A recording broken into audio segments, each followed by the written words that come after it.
Hey everyone, it's your favorite Black single mother here, millennial introvert Samantha. And today we're going to finally get to the bottom of why Gen Z cannot read.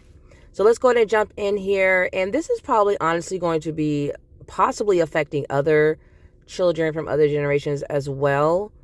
But this report really highlights what's been going on in the last 20, 30 years that explains why an entire generation has been fallen behind and really left behind, as far as like letting children just continue to move on up to the next grade and not really addressing the fact that these children cannot read.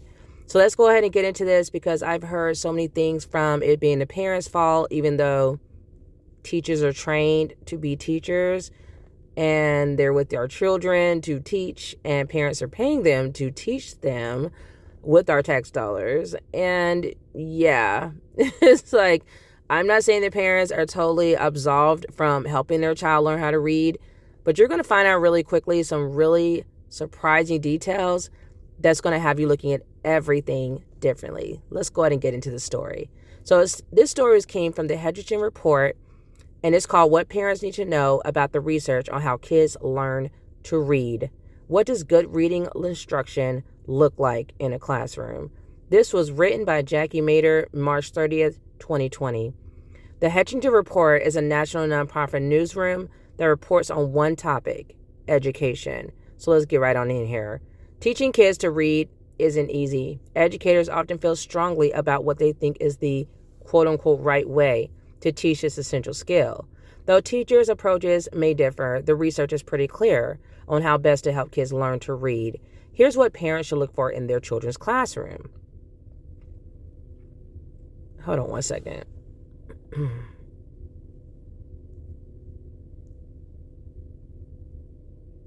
Okay, I want to make sure I'm reading the right article. Okay, let me go back up. So it's saying, here's what parents should look for in their children's classroom. How do kids actually learn how to read? Research shows kids learn to read when they are able to identify letters or combinations of letters and connect those letters to sounds. There's more to it, of course, like attaching meaning to words and phrases, but phonemic awareness, which means understanding sounds in spoken words, and an understanding of phonics, which that means knowing that letters in print correspond to sounds, are the most basic first steps to becoming a reader. So let me repeat that again. Being able to attach a meaning to the words and phrases is phonemic awareness, which also means understanding sounds in spoken words. Then the next thing, and understanding phonics, knowing that letters in print correspond to sounds. These two things together, remember, it keeps saying sound. The child has to hear what that sound of that letter makes so that they can do what? Become. This is the basic first steps to becoming a reader. It's not even the basic first steps, actually. It is actually the very foundation of your child becoming a reader. I've taught all my children how to read. I have 5 sons. I did not rely on a school to do my job. I actually taught them how to read before they even went to school. I knew how to read before I even started school. My 7-year-old sister was teaching me how to read when I was 4 years old. So let's go ahead and get into this, and then I'll give you all my commentary at the end of this article. So if children can't master phonics, they are more likely to struggle to read. That's why researchers say explicit, systematic instruction in phonics is important. Teachers, not parents, teachers must lead students step by step through a specific sequence of letters and sounds. Kids who learn how to decode words can then apply that skill to more challenging words and ultimately read with fluency. Now, a lot of you may not understand what that means. So if you're reading a book, it's just like learning a different language. If you're reading a book and every other word you do not know how to sound out the letters to put that word together and know how it's pronounced, then now you cannot read with fluency. Every other word that's a little bit longer than cat and hat or dog and run, you're going to be in a dictionary trying to figure out how to sound this out, if you even know how to read the dictionary. Don't let me get started. But this is crucial. And these are things that I was doing as a child.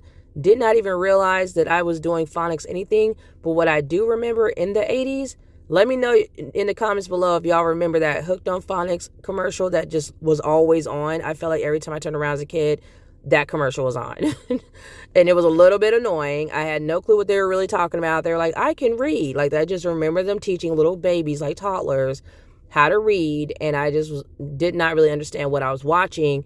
I just thought it was something to buy, parents to buy for their children so they can like learn how to read. Of course, I already knew how to read, so I wasn't really focusing too much on it. I was just trying to watch my cartoons and figure out when the toy cartoons were going to come on so I could show my parents what I wanted for Christmas. So let's continue to read here. So it says some kids may not need much help with phonics, especially as they get older.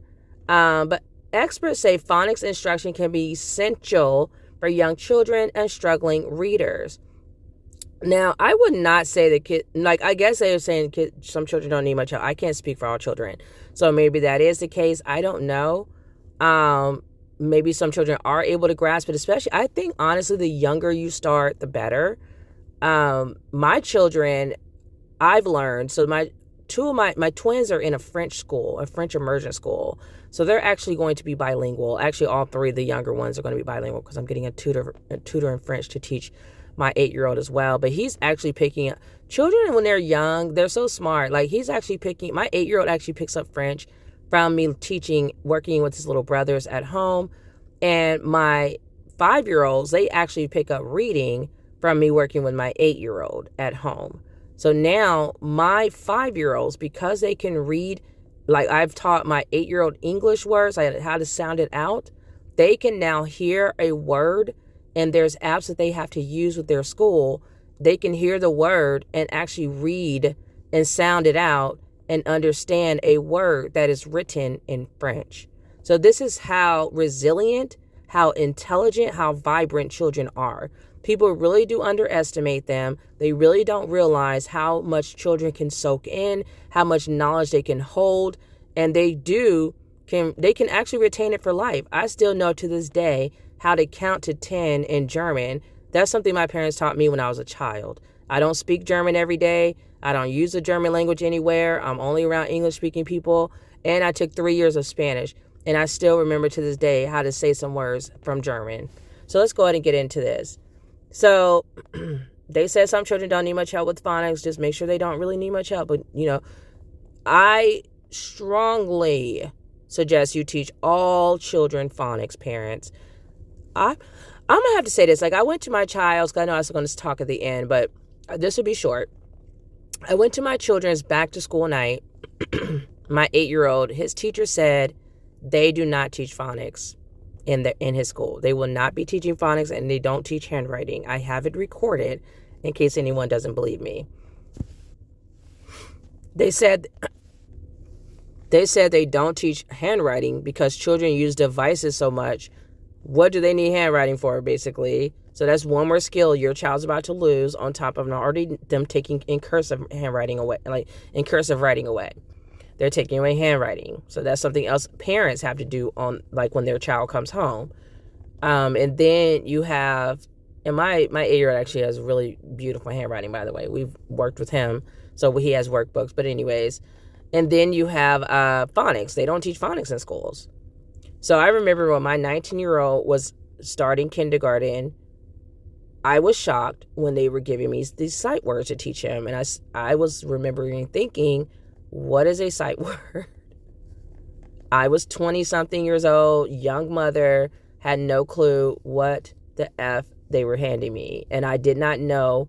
So I'm trying to teach my son the word, like how to sound it out through phonics, because that's how I learned. I didn't know it was really called phonics. I don't remember if I knew even then if it was called phonics or whatever, but I was just using common sense. So I was like trying to show him how to sound out the word, and he was crying. And I think now looking back, it was probably because the teacher was probably just telling them the word and expecting them to memorize it. So now, fast forward, 19 years later, I'm now working with his little brothers. I know a lot more, and I'm sitting here thinking to myself, like, There's no way you can teach children how to read by trying to make them memorize words. That's ignorant. And literally, like, if they don't understand how these things, how letters and sound go together, they will never be able to learn how to read certain words that they've never seen before. So are you hoping that the more you show them words and they memorize the words, eventually they'll figure it out, like sound, like, make this make sense? Because I still think it's extremely crazy. I actually read this article for the first time yesterday, so I'm reading it again more clearly because I really was like shocked by a lot of information I found in here. And you all are probably going to be shocked too. It's going to answer a lot of questions, and I'm going to have so much more things to say because this is going to be probably a series. Like, that's how upset I am, and that's how serious I am when it comes to reading. Reading is extremely, extremely important. Like, I cannot stress that enough. You cannot learn anything without reading. There's only so many pictures you can look at. Like, you have to know how to read. You know, if you expect people to, and I think I can see this happening because a lot of children may be watching videos now because they have their smartphones. So you can watch a video, you can hear people talking to you. That's another thing that will lead children to losing the art of reading, like losing that talent and that skill of knowing how to read. And I feel like as more the world continues to be dumbed down, or just, I don't know, I feel like people are looking at reading as like, it's so antiquated, like it's so whatever. And I'm like, no, there's just some things that's just like breathing. That's like saying, oh, breathing is old school, I don't breathe anymore. Like, some things are just going to have to always be there, humans. I mean, unless we figure out another way to communicate with writing, I can't understand when that would ever be a thing, that a skill you will no longer need. As long as we have words, we need to know how to read them. They're saying some kids may not need much help with phonics, especially as they get older, but experts say phonics instruction can be essential for young children and struggling readers. We don't know how much phonics each kid needs, said Anderson Rasmussen. You actually should know how much phonics each child needs. If the child's still struggling to read words they've never seen before, like my 8-year-old, we're now getting into bigger words. So like he knows cat, hat, run, gun, things like that. So now we're getting into like, I would say like dictionary, or, you know, where, just words that are kind of like a little bit more complex, a little bit more difficult. So if you're seeing that children are struggling to understand how to read words they haven't memorized, then they clearly need more phonics. And I'm actually very disappointed at how many people in this article are openly admitting that they work with children and teachers. They're training teachers who go on to also work with these children, and they are extremely clueless as to what children need, because as a mother, it's really not that hard to know when a child just needs some extra instruction because they don't know how to read. And I consider you not knowing how to read. If you can't read almost every word that you encounter, you're struggling. You don't know how to read, because you should be able to sound out almost any letter. And I remember when I would go on my closings, I'm gonna do a quick story time. When I would go on my closings, like pretty much my entire life, people would tell me, like, when I pronounced their name, if it was very like a foreign name, very difficult, kind of different, they would always be like, you're like one of the only people that's ever pronounced my name correctly, just off top. And it's because I know phonics. It's because I've read a lot of books. So I can basically assume this name looks Russian, or this name looks Chinese, or whatever, and this will usually sound like this in that language. So even if it's like a language I don't even fluently speak, I can still read fluently. So that just comes from not only after my sister taught me how to read before I even got to kindergarten at 4 years old, but then I just took off and started reading a lot of books. When I tell you all, I was a whole book nerd, like loved reading. I can't explain why. It was like I could go anywhere through my books. I could read and just disappear. And that's how the beautiful thing about children, they have a great imagination. Okay, so let's try to keep this try to keep this video shorter because, like I said, this is going to be a whole series. We're going to be getting into this, really digging in, because I am very upset about a lot of things that people blame parents for. I don't see, and it's like, okay, that's the easy way out, and we're not paid to teach our children how to read. And I know that sounds evil or whatever, but parents are working. We can't do everybody's job. People are going to have to hold their own nuts. Like, if you can't do your job, you need to leave and go find another job. Because at the end of the day, this world needs everybody to make the world go round. So when parents are out for working and we're leaving our children to people who are getting paid to stand in front of them for 6 to 8 hours out a day, 5 days a week, you need to be teaching my child how to read. I cannot imagine, honestly, how you can have that much time with my child for an entire year. So say a child comes to you in kindergarten and doesn't know how to read. I don't know how you get them out of kindergarten and they don't know basic words. And then in first grade, that's when you start to bring in the blends and the other words with the different, the different sounding letters. Like maybe it look a little different when you have an OU together or whatever. And then in second grade, you go a little bit more complex. So I just don't understand how you can have a child an entire year and not have them reading cat, run, and hat. Like, what are we doing? And you're going to see real quickly why they're not able to read. Because they just simply decide, we don't need phonics. You're going to be shocked. Because when I sat there in my son's back to school night this year, and they told me they weren't teaching them phonics, I already knew, okay, I'm going to be homeschooling for real. So when people ask mothers who stay at home, what do you do? I mind my business first and foremost. And then I also work from home when I can. But you still have like all these chores, other things you got to do, you running errands, etc.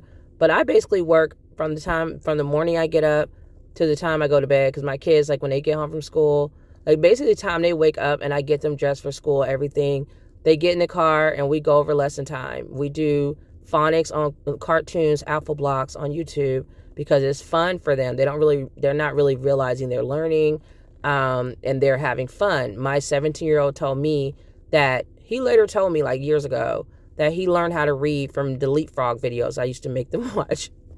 And they were toddlers. Like, they really didn't know what I was making them watch, but I would be like, okay, time to go watch some cartoons. And I would be sliding a Leapfrog video in a DVD into their DVD player. And that would be after I spent about 10, 15 minutes, because children have a short attention span. So I would do maybe 10, 15 minutes with them. I call that structure learning. And that was when they just sit right in front of me and I go over the letters. So I would have the banner like you put on the top, like teachers put on top of the near the ceiling around the wall. If you go into like a kindergarten classroom, like every kindergarten teacher has that. I literally ordered stuff I saw in teachers' classrooms from online. And I went kind of crazy as a mommy. I bought workbooks, everything, books. The first thing I think I bought my son, my oldest child, when I first realized I was pregnant with him, was a nursery rhymes book. It was this huge book with all these different nursery rhyme stories. I was so excited to be a mom and read these books to him. And I actually started reading to him when he was still in my stomach. So, and he has a love for reading. He just continues to read. They're all great readers. And they used to just walk around their little books reading. But I would just order a lot of stuff online. And then I would sit with my toddler. They started I would say around 2 or 3. Depending on what else I had going on. I would usually try to sit down with them at age 2 or 3. And I would show them the banner with all the alphabet on it. And I would say, A is for apple, and I would ask them like the sound, it makes the sound A or then that's a long vowel or the short vowel. So, we started from there. And then I remember like my eldest son, I actually was so extra with him. Like, it's okay to be extra, parents. I don't care what anybody say. I was so extra with him. Like, I actually pulled him out of daycare because I wanted to teach him. I asked him one day, he was in daycare because I was like needing a little bit of extra help because I had just had my second child, and my husband at the time was in the military. So he was working, and I think I was having like a little bit of postpartum or whatever. So and then we also had just found out my second child was born with a heart defect. So I was dealing with that, with depression and some other things. But anyway, so I went to this, my son would come home, and I do this with all my children. I'm asking them, like, what did you learn today? yada, yada, yada. Like, I have a whole conversation with them. Like, okay, so you read a book. What was the book about? So he's coming home from daycare. He's 3. And I'm just like, okay, so what's this letter here? And I would just point. And this is how I teach them. It's not going to always be just I'm sitting down right in front of you. I like to make it fun. So if I'm just seeing something, a sign or whatever, I would just be like, what letter is that? And I would just ask them and they'd be like, A or whatever. He didn't know the letters. He did not know the letters. This was a Montessori expensive daycare. And so when I called them, they told me, oh, it's summertime, so we're on summer break. No, baby. No. There is no summer break. What are you talking about? Like, why is my child losing precious, time in his toddler years? This is when your brain develops the fastest and you retain information like crazy. That's why most children, if they're little like this, they can pick up 2-3 languages. Like, no, we're not doing that. I'm not paying for him to be on break. I can do that at home. He can run around and play with toys and goof off all day at home. I was putting him in this Montessori daycare so he could be learning. So he was taken out of there. And so I was flipping out. I went online, ordered all this teaching stuff. And y'all, I'm telling you, this was my first time ever teaching a child. I was nervous. I was scared. I didn't know what I was doing. I was like, God, just, I pray I don't mess this up. But my son has to learn this stuff. I was very serious about them knowing how to read and how to do math and just be really good with their education. So I am not going to lie. I was so scared. My sister, I felt like she was way better at teaching. I mean, she taught me. So she was my big sister. So she had 2 boys when I had my one. And then I finally had a second son, and she had a daughter the same time, the same year, actually, within a few weeks of my child. So they were twin cousins. But anyways, so I would call her and I was just so scared and nervous. And she would be like, okay, just do this, just do that. She would give me tips and stuff. So I had to believe in myself. And I'm telling y'all this story because I was not a trained teacher, nothing. I was a 20-some-year-old first-time mom with 2 babies, and I was terrified. But what I wasn't going to do is give up on my child and fail my child. So when you love your kid that much, you'll do anything. So I would just sat in front of him, and I just leaned on common sense and God. At that point, I was like, I'm leaning on common sense. So I would have the banner, and I would ask him, what's this letter? And I would teach. If he didn't know it, I would say A, and he would say A. He would say it back to me because babies are going to basically copy you. It's almost just in their DNA at that age to just copy everything they say. They mimic with the words you say, the things you teach them, the things you do, your movements, that's how they learn, is they're watching you. And then it's also they're hearing you. So I will say A, he could pronounce it right back to me very clearly, just such happy baby. I was loving my child. But anyways, that's another story. So I was like, okay, A. And he's like, A. And he would be happy baby. And he would say back to mommy. And then I would say, A is what sound? Ah, like apple. And he was like, apple, So he would learn that this makes A as in ah for apple. So you will see the picture of the apple so that okay, this apple is what it is. So they, you try to keep it a little interesting. So you have the little pictures of whatever the letter goes with. So one day I sat down with them like I always do. I pulled my banner out and we were working on the letter E, I think. And we were, I was getting ready to do it. And the next thing I know, he just kept going. So I was like, okay, what's his A? Now just point to the letter because we already went over the first 5 letters. So I'm like, I would point, he would say A, B, C, D, E, and then he just kept going. F, G, A. I mean, literally went all the way to Z. This was in a few days, y'all. Within a few days, my child knew the entire alphabet. He was 3 years old. And I was like, okay, where they do that at? I was literally shocked. What just happened? And what our routine was, I only spent of course I would do little lessons with him throughout the day, but it would be nothing structured because they're too little. They're not going to really be trying to pay attention. And if you don't want them to hate to learn. So my real concern was I don't want them to hate reading or learning because it's so important to me that they do it. So if they hate it, they're going to reject it, rebel, and that's going to be hard for me because I'm going to be trying to struggle because I know how important it is for them to get this information. So I would try to make it fun. So I only spend like 10, 15 minutes sitting there teaching them, and then the rest of the day was like cartoons and playing, and of course, I'm not even gonna lie, y'all, all their toys were education toys. Every single, I was so, y'all know what I mean. Every parent is extra with your first one or two kid. You're always gonna be extra. You're always gonna be extra. He had a Lily doll, because I think they didn't have a Tad or a Leap or whatever his name is. So he had a little Lily doll that he loved, and when he lost her, we got him another one. And he just loved him his little Lily doll. And she was singing ABCs and all this stuff. And you're wondering, why does he have a girl doll? Because I really didn't care. I'm like, my baby gonna be gay, he gonna be gay. If he's gonna be straight, he gonna be straight. I wasn't worried about none of that. And of course, he's not gay at all. So that throws that myth out the window, that giving your child just, like, they're little, they don't know the difference. He was too little to know the difference. And it's like, it's a doll, like a teddy bear or whatever. Like, it wasn't that serious. But anyways, so he so basically, like, after I sat there and taught him how to do things through structured learning, that's what I call it, when I'm just sitting down right in front of them and teaching them whatever, like whether I'm teaching them how to write, how to do their ABCs, how to do math, anything like that. That's structured learning. And then after that, I would do 10, 15 minutes of it, and then I would let him go watch cartoons. And we all know what the cartoons were. They were Leapfrog. All they ever were allowed to watch were educational cartoons. I was so out of control with it. With the two oldest ones, the youngest ones, I have fallen back a little bit off of it. One, because my older sons were like, so one time I was in Target, and my 17-year-old was he was like 3 or 4 at the time. He was sitting in the front of the cart, so that can give you an idea how little he was. But he was like, I'm getting SpaghettiOs.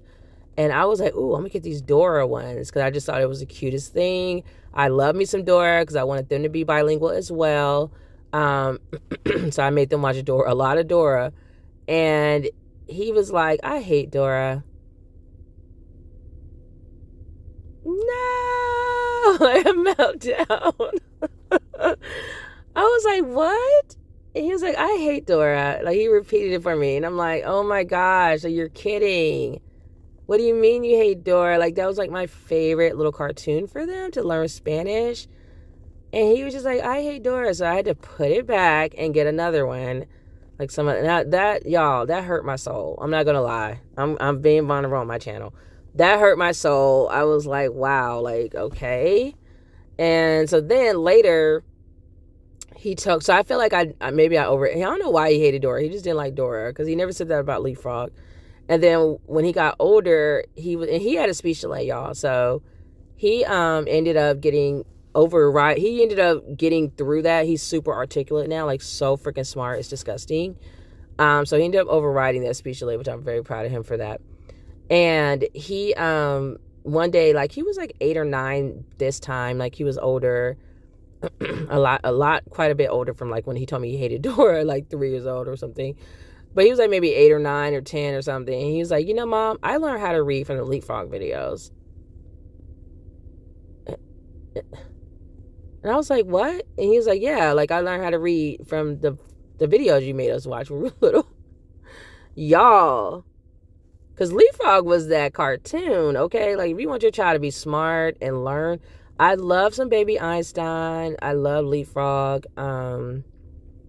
I had a little bit of everything. I didn't really do too much Sesame Street. Like, it was very, like, straight to the point. Not a lot of singing and no. It was just a great cartoons with learning how to, we had Word Factory. We had them all. And they watched them on trips. We traveled, a little bit as a family. We would go to grandma's house or whatever. We had to, everybody had, like, the DVD player at the top of their car.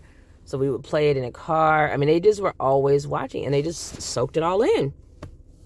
And so we never really had any issue teaching them how to read. And my younger boys are the same way. Like, parents, I'm telling you, spend like 10 minutes with your children each day and just work on phonics, like teaching them the sounds of letters. I do use sight words, but I don't rely completely on sight words. And the reason why I use sight words is for different reasons. One is because I'm showing them how the letters come together and make a word. And then 2, sometimes I like to show them like different types of situations with the letters that could be making another different sound, like where, WHERE. So I'll show them like what. So if we're learning, and I have posters as well for my younger boys as well that we just moved, so we're still unpacking everything, but we will have those on the walls also so they can be familiarizing themselves with it. And when we go over it, by the time we go over it, sometimes they do already know certain words because they've seen it on the wall for so long with like a number or an object or something. So like, say like you have the word two. My son knew the word two because he saw it with the number two, and he knew the number two was two. So he knew that word was two. And then like, say like a word ball, if you have, if you put up posters like that say ball, and it has the picture of a ball, by the time you show your child a sight word ball, they're going to know it. But like I said, you want to really make it clear. Like this is where I'm at with my 8-year-old right now, because of his speech delay was actually a little bit worse than my 17-year-old. So we were struggling with that, like teaching him how to speak clearly, and we're still struggling. I feel like he's making his own language, trying to make his own language up. He knows how to talk. He's just stubborn and doing what he wants. But anyway, so I just got fed up. I'm like, I'm teaching him. He'll talk when he talks, but you're gonna know this information. And so I've done that with all of them. I'm like, you're gonna learn, because they still know it, even if they can't say it to you, they know it. So you can even have them point to things, like if they're not really talking or not speaking clearly, you can have them point to stuff. Like you say, like, what is this word? And then they can point to ball or something like that if they're not talking. But like right now with him, we are working on more complex words because he's in 2nd grade, and I know he can do it. He's very smart, but it's hard when children can be a little bit lazy. He kind of likes to look to me to give him the answer, and I'm like, I'm not giving you the answer. You need to just, study. But one thing I just learned, you all, there's a great app called Duolingo, and I don't get any commission or anything for suggesting this app. Just a mother, from a parent to other parents. I would highly suggest you download that app. It is really cool.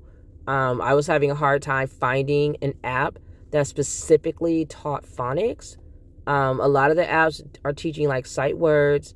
They teach how to spell. They're teaching everything but phonics. And you're probably wondering, like, what's the difference?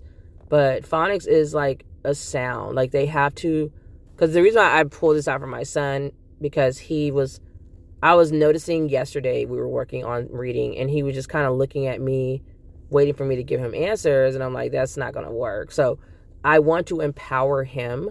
So for all the people that be hating on parents using tablets, miss me with it. I'm going to try to keep this PG-13. Miss me with it, okay? Go sit down somewhere. Especially if you don't have kids, why are you talking to parents? Please go sit down. Like, it's hard. Like, you don't want to do it. Like, how hypocritical is that for you to be bailing out of the hard work so you can run your mouth to parents? Anyways, so like I said, parents, use your technology to your advantage, because I'm an IT professional. IT is the future. You do not want to be hating on the IT, because that's the problem with America. When the COVID happened, everybody was looking crazy. And my son told me, he was like 16. He was like, Mom, why is America so antiquated? Like he was like, Mom, it's like, he was like, America's like, it's like America's in the 1900s or like the 1800s. And I was like, wow, like, yeah, it is. It does. It's like so backwards, because America does not embrace technology. And people love to like get on apps and try to act like, oh, it's just the internet. No, it's real. Even if people are lying or whatever, that's what they do in real life. They'd be lying to you. So this is real. All of it's real. It's not going anywhere. And we need to be competitive with STEM to other countries. There's other countries. If you ever do a Google search, y'all know I'm going to bring receipts. I can show you. Because there's actually another article I want to read about the best countries in the world. Or it was like something along those lines. America didn't even make the list. If y'all look at the comparison to other countries and like where they are with math and STEM and reading, things like their score,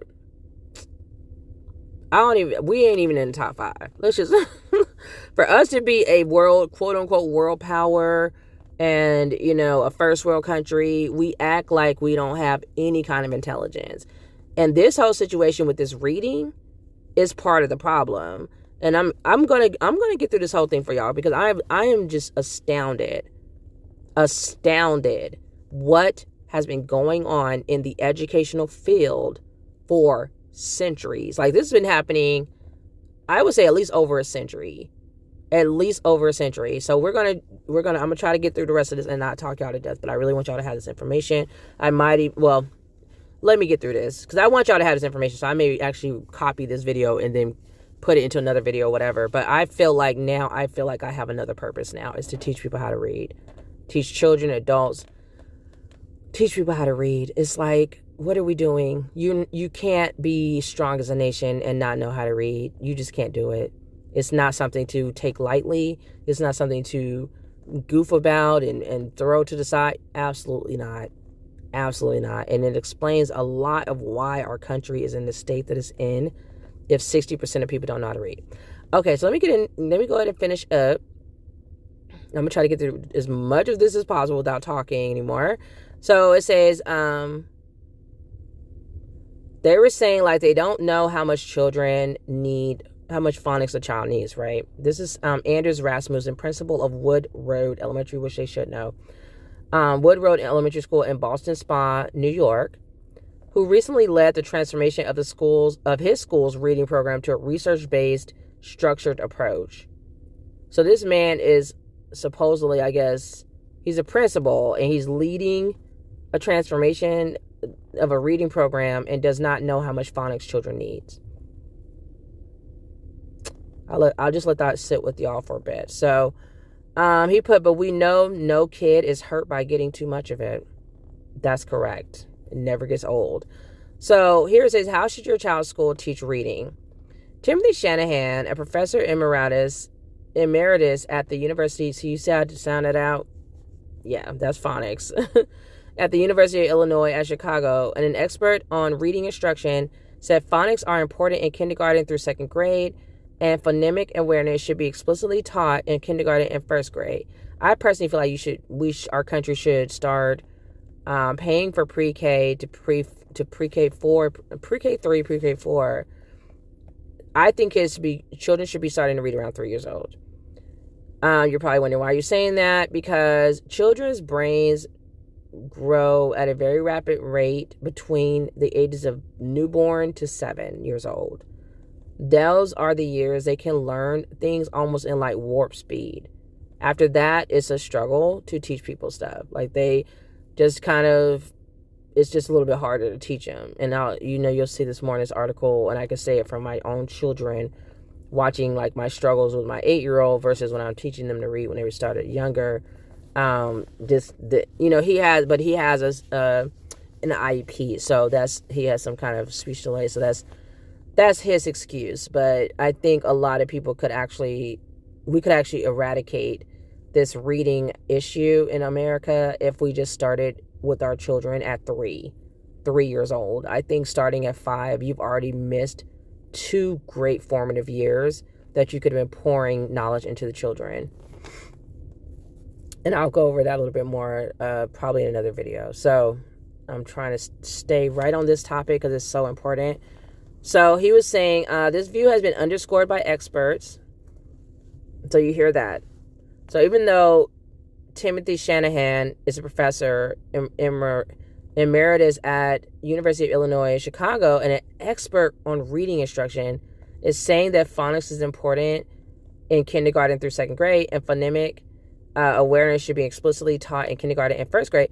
There's experts underscoring this. Experts saying, no, this is not what needs to be happening. So let's go ahead and read and find out what they're talking about. So, hold on. I really feel like I'm reading a different article here. Hold on a second. Let me make sure I'm on the right article. So I'm not noticing people's names. Okay. I'll go ahead and read this, and then we'll have to blump out of that because I think I'm on the wrong article. Yeah, this is check-in. So they're talking about this is for reading research. Okay, let me save this for later because this is another thing. I was like, this doesn't feel right. One second. Okay, so this was written in 2018. It says kids struggle to read when schools leave phonics out. Elementary to high school, the Hettinger report. Apparently, this is a newsletter or news media that focuses solely on reading. So this is really good stuff that I'm learning about right now, because I wanted to dive deeper into finding out why the children aren't reading. Why can't they read? Where have we gone wrong in a society that we have children who can't read? And people are saying it's Gen Z. Now, I just found out yesterday why Gen Z can't read. And like I said, my children can read, but it's because I'm psycho when it comes to reading. And we homeschooled our children for probably like the last 6 years of their schooling. I know for my 17-year-old, yeah, he's in college right now at like 17, and he's been in college for like a year or so, almost 2 years. So they both, finished out homeschool, graduated early. We were teaching them what we needed to teach them. We did know that we felt like we could do what the school was doing. Our oldest son was getting into trouble. We just felt like he was falling into peer pressure, getting with the wrong crowd, and that we were checking their homework every day anyway and working on project. We were doing so much at that age with them being so much older. I just felt like it's benefiting them more to not be in school with the bad influences. And I talked to other teachers, black and white, who hailed from different counties all over the DC, Maryland, Virginia area, because I'm a closing agent. So when I would talk to them about my child, or things like just talking about my children, they all said the same thing. They said middle school are the toughest years for a child. They are the hardest years for a child. And coincidentally, my now 19-year-old, we pulled him out in middle school. And when I tell you, I felt like as a mother, I was saving him from just drowning.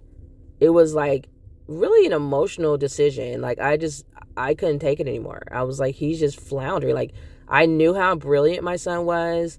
But he's always been kind of like a follower sometimes. So he likes to be liked. He's following his people, and I'm just like, no, we can't lose him to the system.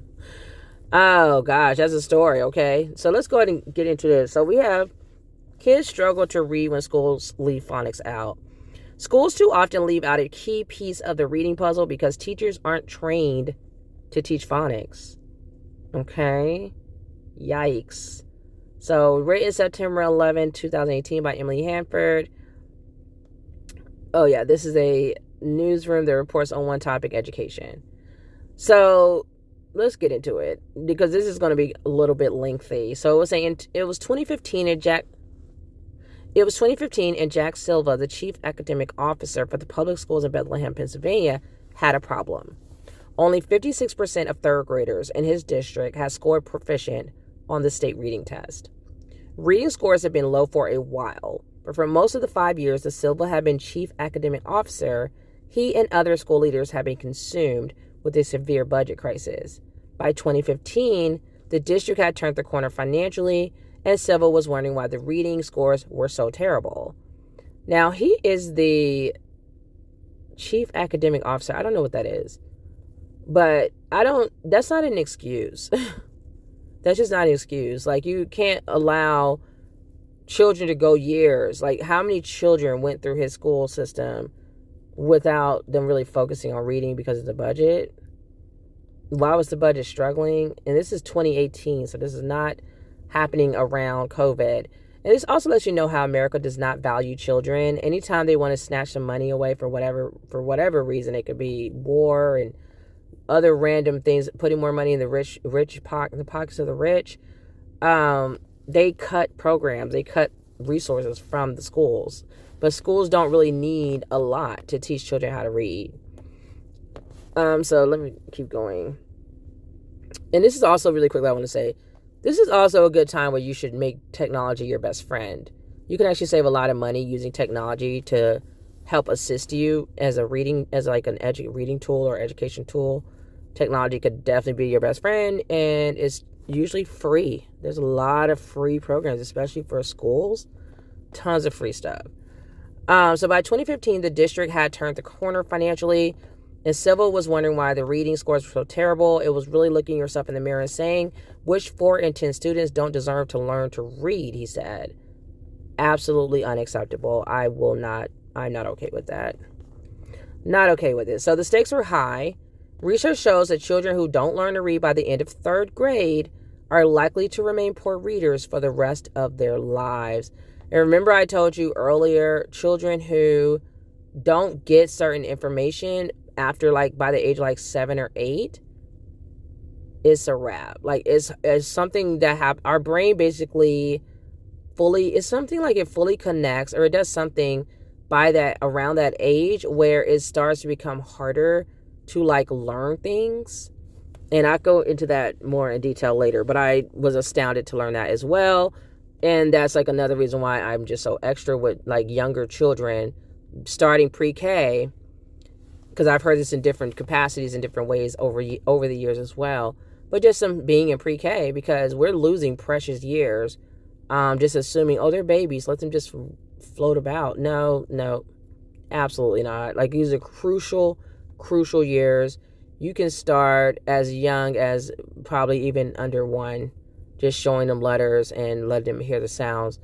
It just is never too early. It really isn't.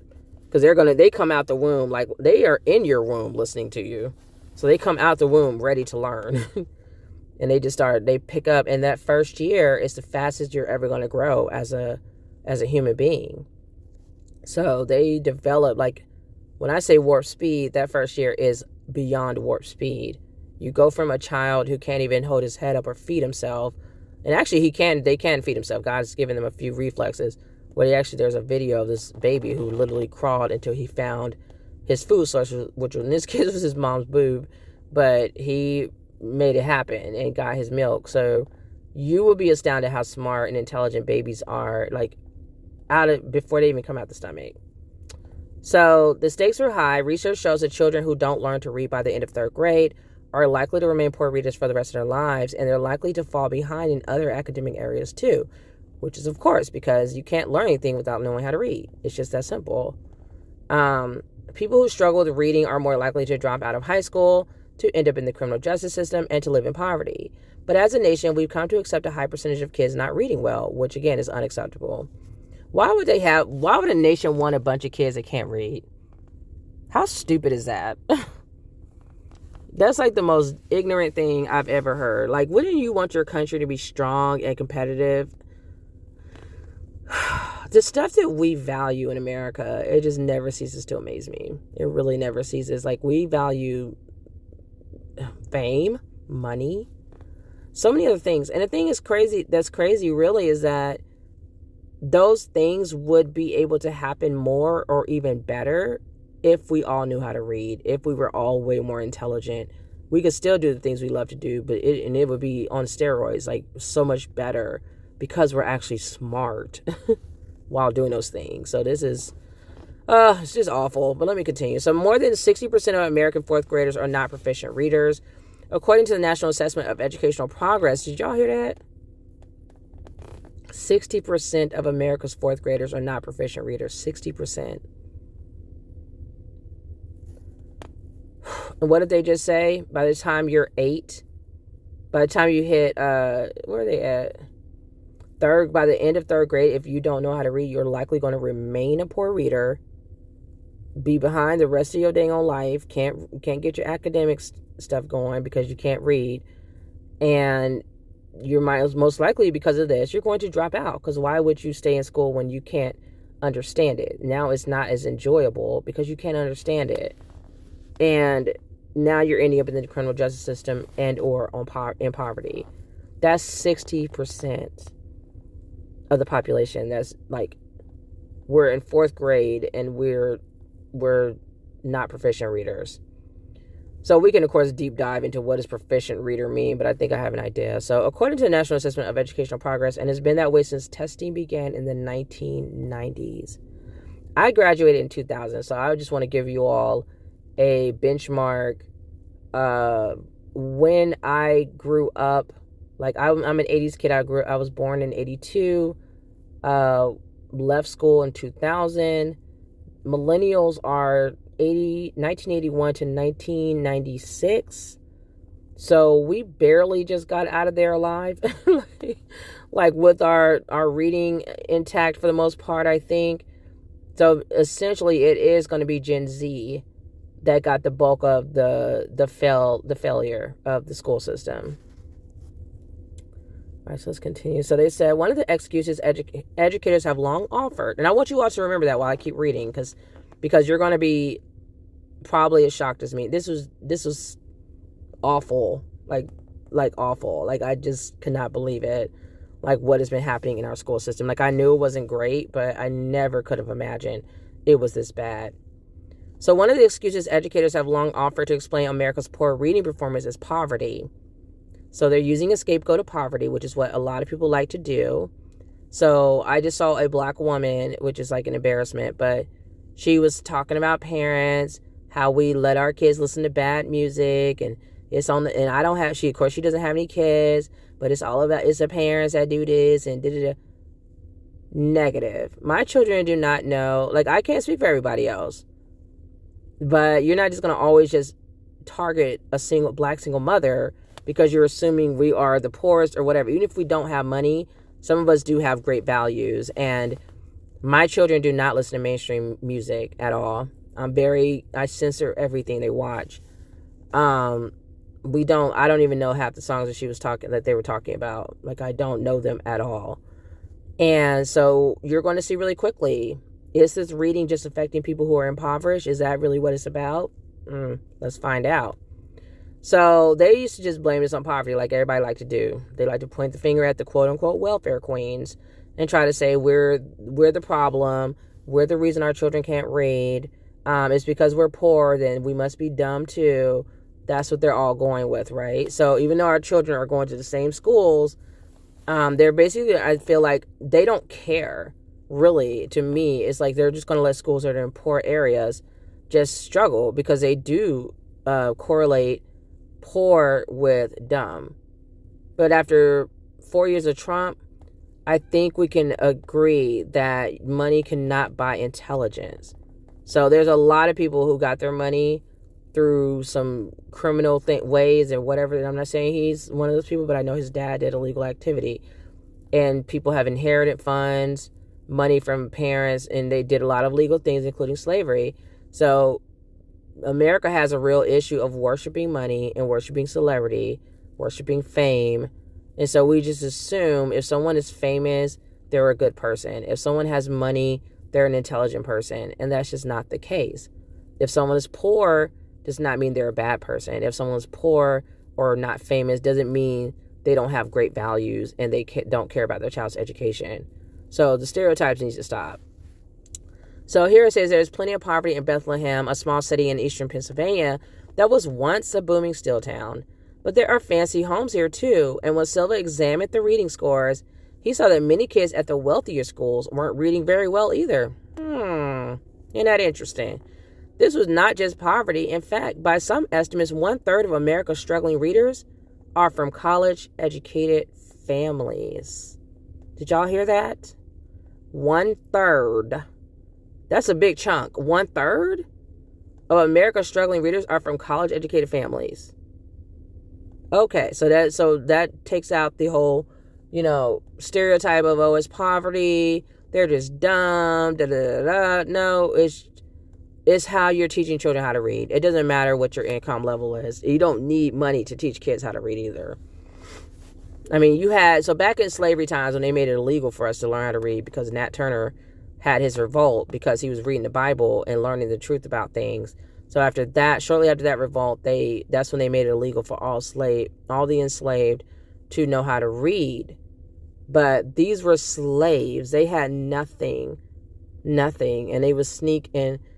Sometimes their white masters would be teaching them, or maybe it'd be another slave, but they would sneak in and grab whatever they could find and teach each other how to read. So if they can do it, how much money do you think you need to teach a child how to read?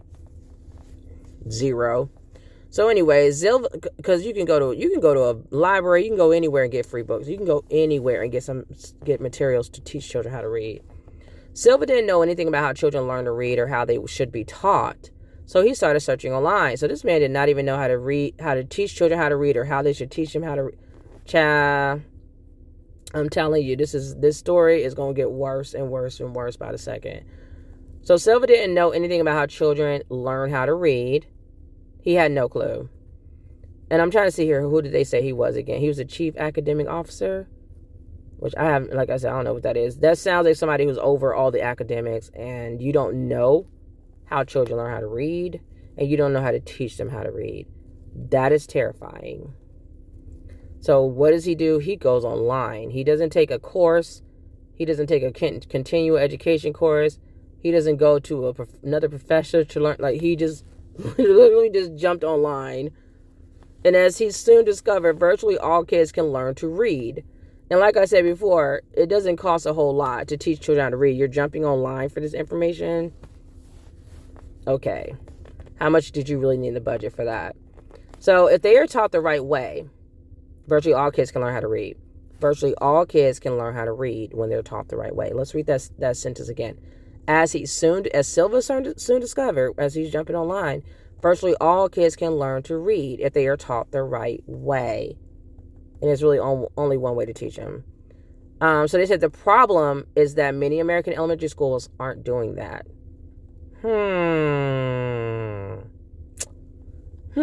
So all them times people didn't blame the black single mother who's working hard and she's tired when she get home, and all she got time for is to make dinner and help with homework and get everyone to bed so they can get up and do it all over again the next day. Where's the father? We don't know. Yeah. We're learning who really is holding the brunt of the responsibility of this, of children not knowing how to read. Are we surprised? It's the American, they said the American elementary schools, yes, because that's when they should be learning. You should already know by the time you get to middle school how to read. Once you learn, you know, you retain that information, like riding a bike, learning how to ride a bike. This is insane to me. So I'm thinking about all those years people have made me feel like I wasn't good enough, or I wasn't doing enough, or it was my fault, including my narcissistic ex who's never around, that my children don't know things. And I kept trying to tell him, the school needs to be teaching them this. The school, like, I'm about to become a teacher, y'all. Because that's literally one of the few professions I know that, one, they get off the whole summer, and two, they don't have to do their job. Must be nice. Because I know if I showed up at work and didn't do my job, I didn't have anyone else to blame. I couldn't be like, well, the customer should have known how to turn their computer on. Like, I had no one to blame but myself. Like, I would be the one being held accountable because I'm being paid to do a certain job. Why is it any different for teachers and certain other people?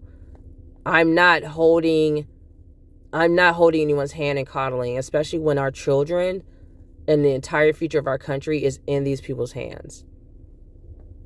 And I'm one of the biggest advocates for teachers. I love teachers. I commend them because they're doing a job that a lot of people don't want to do. But we're not going to sit here and let you just go in and collect a check and give you that's not teaching. You're not teaching at this point. So no, you don't get a pat on the back for going to school and not doing your job. The ones who go to school and do their job, they are amazing. They are the ones who need the pay raises and that need to be hugged and revered and admired and put on a pedestal. But if the bulk of you are not doing your job, we need to maybe purge some things out and get some new freshness in. But let's go ahead and read this because it's not going to it shouldn't come to that. I don't think it's going to come to that. So let's go ahead and keep going. Woo. So it said, we never looked at brain research. We had never, ever looked at it. Never. Now they're talking about brain research, y'all. We went from talking about a budget to brain research. Do we need a whole brain research? Did I do any brain surgery and brain research to teach my sons how to read? No, I did not. So let's continue because I'm hearing excuses. So the basic assumption that underlies typical reading instruction in many schools is that learning to read is a natural process, much like learning to talk. So let's get to the bottom of it. They thought that children were going to just naturally pick up reading somehow. I guess because they listen to us talk and they know how to talk now. These people who are supposed to be our scholars and some of our most brilliant and educated, thought the children were going to just pick up reading somehow. I don't know if they were doing at the schools during this time. Were they just handing them books? We're going to find out. Woo, Lord. So, but decades of scientific research has revealed that reading doesn't come naturally. The human brain isn't wired to read. Kids must be explicitly taught how to connect sounds with letters, also known as phonics. So there are thousands of studies, and Louisa Moats, an education consultant and researcher who has been teaching and studying reading since the 1970s, this is the most studied aspect of human learning. So she's saying an education consultant and researcher who has been teaching and studying reading, she's been specifically teaching and studying reading since the 1970s.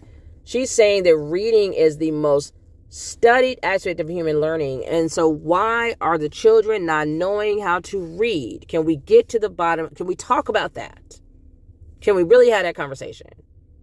Stop pointing the finger at parents. You are the educators. You're going to college. You're getting trained. Parents are entrusting you with their children. A lot of us are moving to areas so we can put our kids in better schools. Let's figure out why this is one of the most studied aspects of human learning. Then we still have like a whole generation of children who don't know how to read. I remember when I was younger and being shocked that people could even finish high school and were illiterate. How does that happen? You know who failed them? The school. That school failed that child. You don't just pass children along knowing they don't know how to read.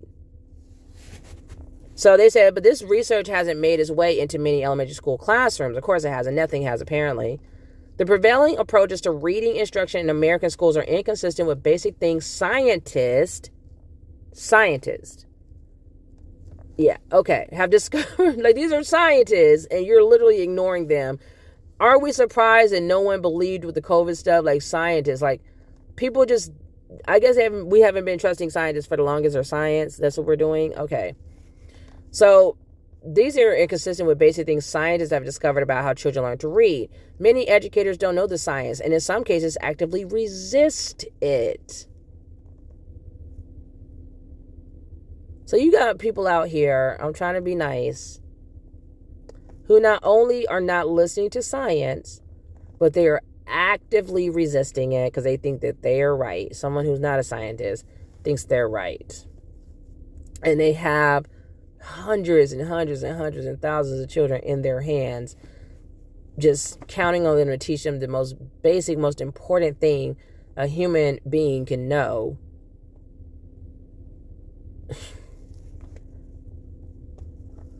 Whew, Lord. Okay, so let's keep going. So the resistance is the result of beliefs about reading that have been deeply held in the educational establishment for decades. So here's where the real nuts and bolts come out. This is where the real nitty gritty gets real.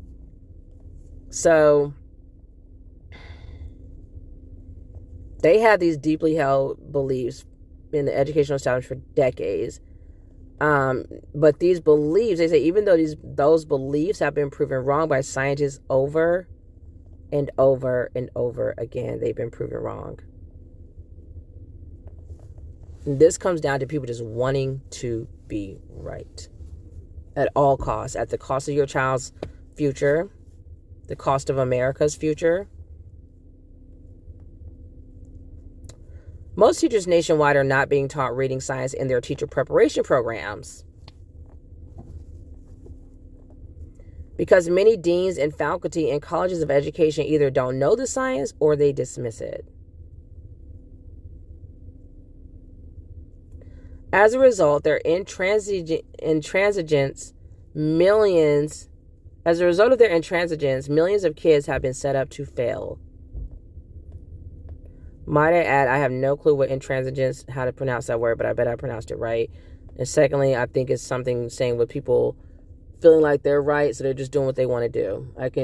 Once you know how to pronounce something and you recognize certain things about reading, you can almost figure out the definition as well. You can also look at the context of the sentence and how it's being used. So the problem in Bethlehem is all over the country.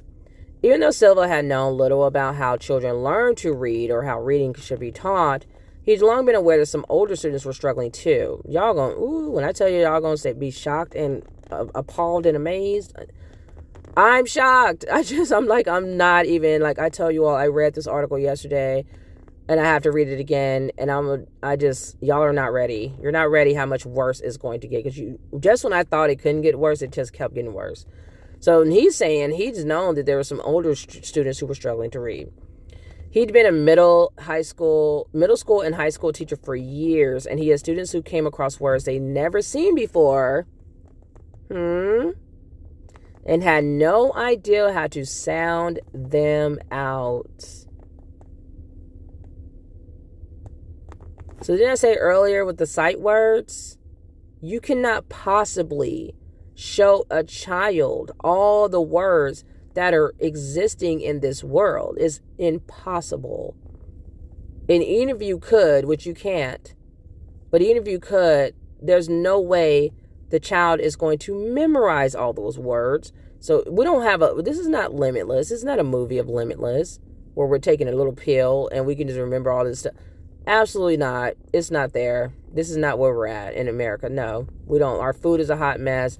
We consume a lot of BS on TV. Everything's dumbed down. There's no way in hell our brains can even retain that kind of information, that kind of memory to remember all those words. No.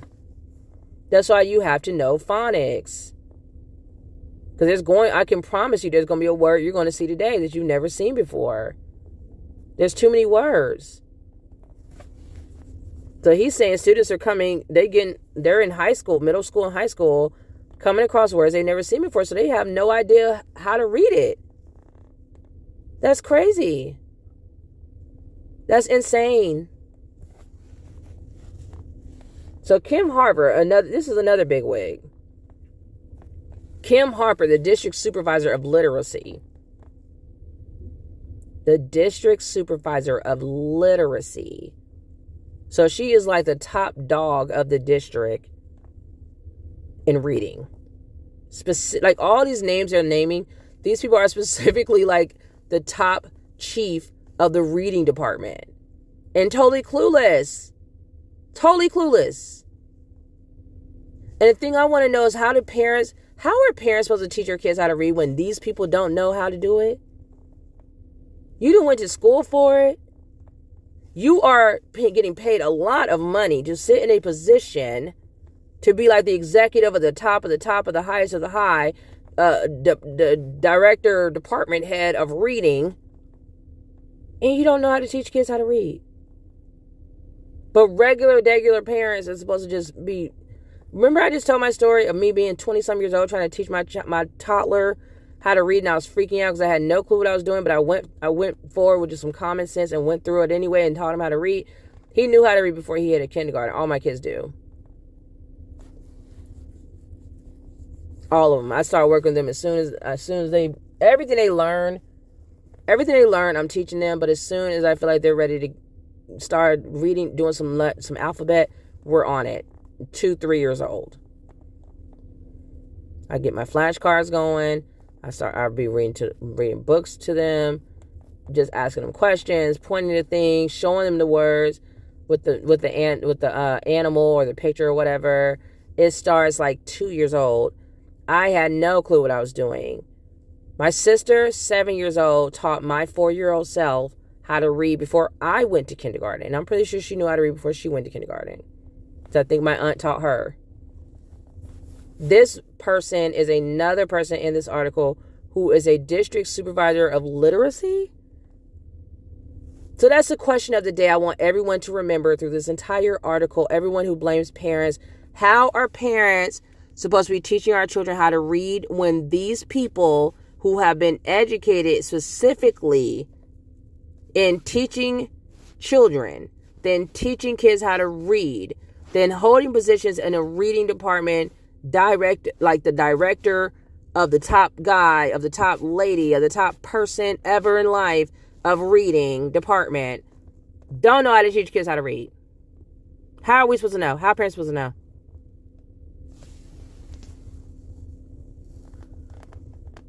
So she noticed the same thing, that children weren't reading, didn't know what the hell they were doing.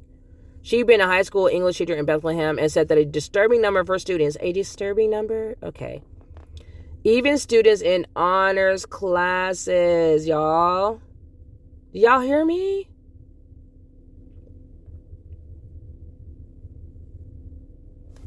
This is where I was struggling when I was reading the story.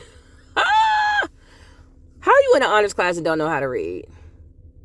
How are you struggling how to read in the honors? How? What's this, honors in math or science? Like, what are we doing?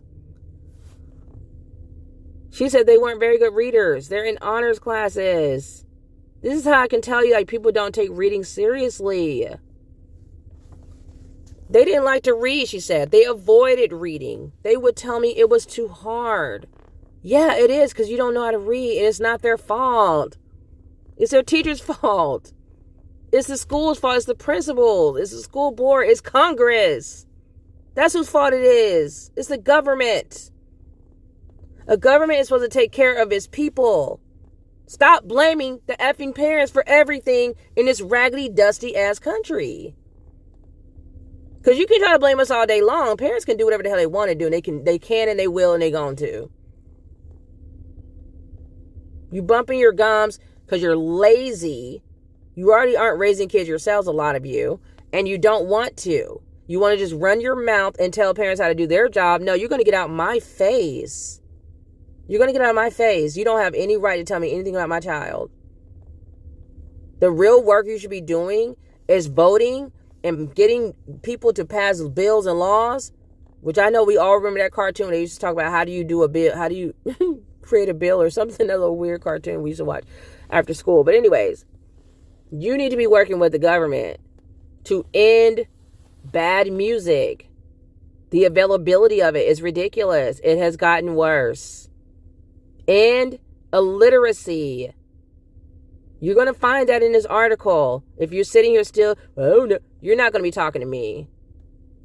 God be with you to any parent that cares what you think. I wish I would. How you fix your face. And you're a bad influence too. A lot of people that don't have children think they don't influence children. That's a lie. And I'm going to show you how you do. So let's keep reading. So they didn't like to read. They avoided reading. They said it was hard. Of course it's hard. You don't know how to do it. It's not your fault. Your teachers failed you. She didn't know what to do about it either. So and not just your teachers. Your schools failed you. Your government failed you. They all failed. Because it's not like they taught the teachers and the teachers were not doing it. Okay. I see my babies. And so, you know what she did? She said she more or less shrugged it off. Didn't give a damn. Just kept it moving. Our director of literacy that we paid to sit her ass in that position, she just shrugged it off. Didn't care that kids don't know how to read. In honors classes, no less.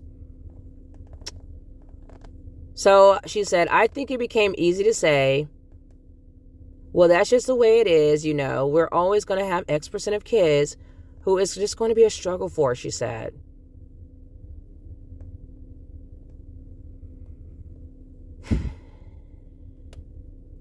No tutoring, no call to action, no special assignments, nothing extra, no apps, no nothing to address this issue before the child left school at 18. And you know what their future is going to look like if they don't learn how to read. You know. And she had not a bit of concern in the world. So even the school board president, Mike Facinetto, said it was pretty much accepted that a lot of kids in the district would never be very good readers. It was always, well, that's not a reflection of Bethlehem, he said, referring to the reading scores. The kids who weren't doing well, oh, well, you know, those kids, their parents aren't around, or maybe they don't have two parents, and that's the best they're going to do.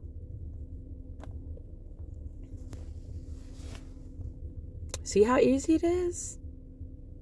Blame the parents. So you get to be a school board president, collecting your bit fact check and having, I guess, your two-parent household. Who knows and who cares? And you get to just be like, let's blame the parents. Because that's so much easier. Let's keep putting everything on the parents until people snap and stop having children.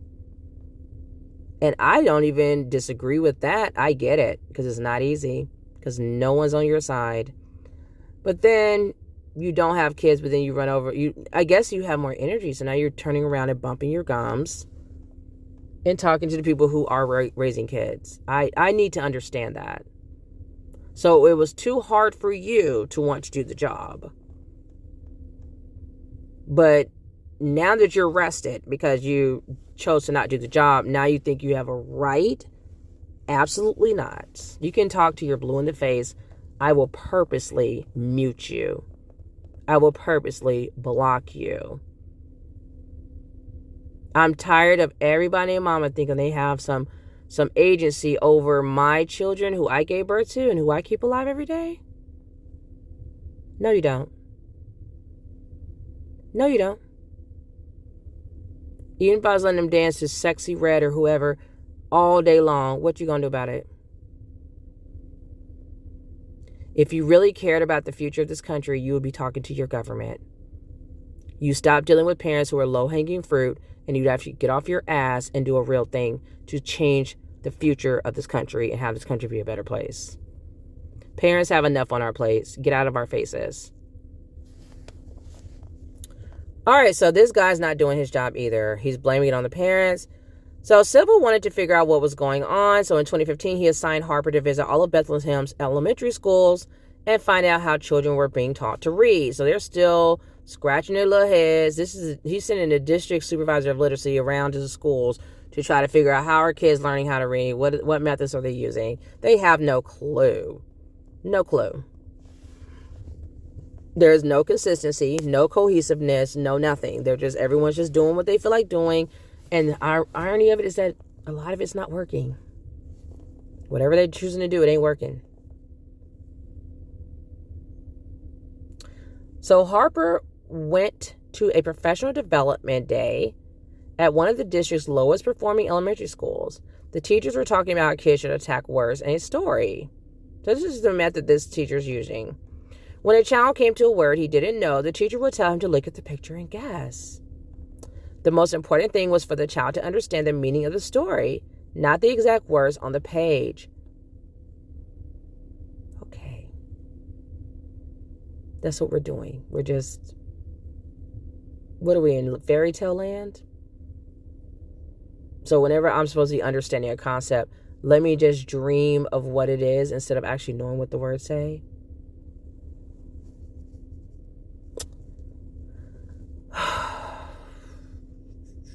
Let me see where I was at, 'cause I'm going to scream. So this person telling the child to guess. The most important thing was for the child to understand the meaning of the story, not the exact words on the page.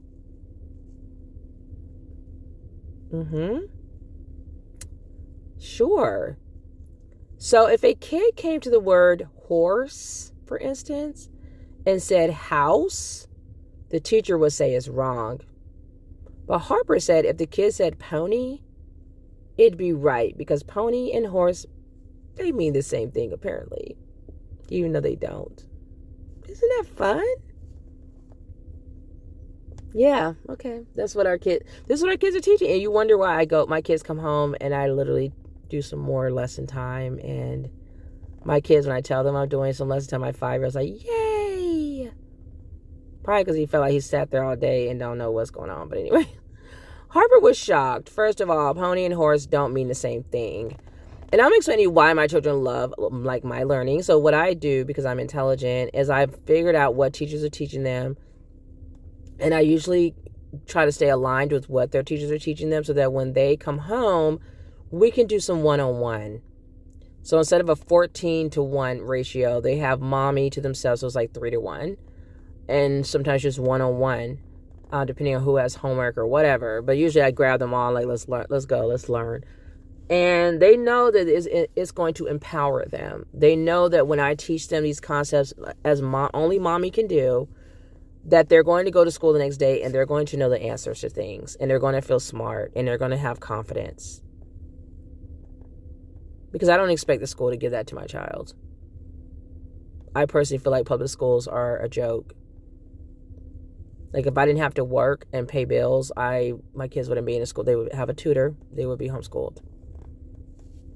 So Harper was shocked. First of all, pony and horse don't mean the same thing. Second, the idea that you look at pictures and guess when you don't know a word seemed odd to her. Because it is. It is odd. That's me saying that. It's weird. Like, that's strange. And to go ahead and agree that the child saying the wrong thing is okay is unacceptable. So I wouldn't have been able to use that strategy at the secondary level, she said. There were no pictures in the books her high school students read. You see what I'm saying? Every book is not going to have pictures. What are we, like, 2? And the scary thing is, would she have went with this raggedy-ass method? Like, I feel like they're just throwing stuff at the wall, waiting to see what sticks. Because it really sounds like she was really thinking about this. Like, could I have done this instead? And thank God those books don't have pictures, or she probably would have been doing this method and wasting even more years of children going through all these classes and all these grades and not learning how to read. Every minute that they are being boo-boo the fool and confused and crazy and looking stupid, our children suffer. Every minute.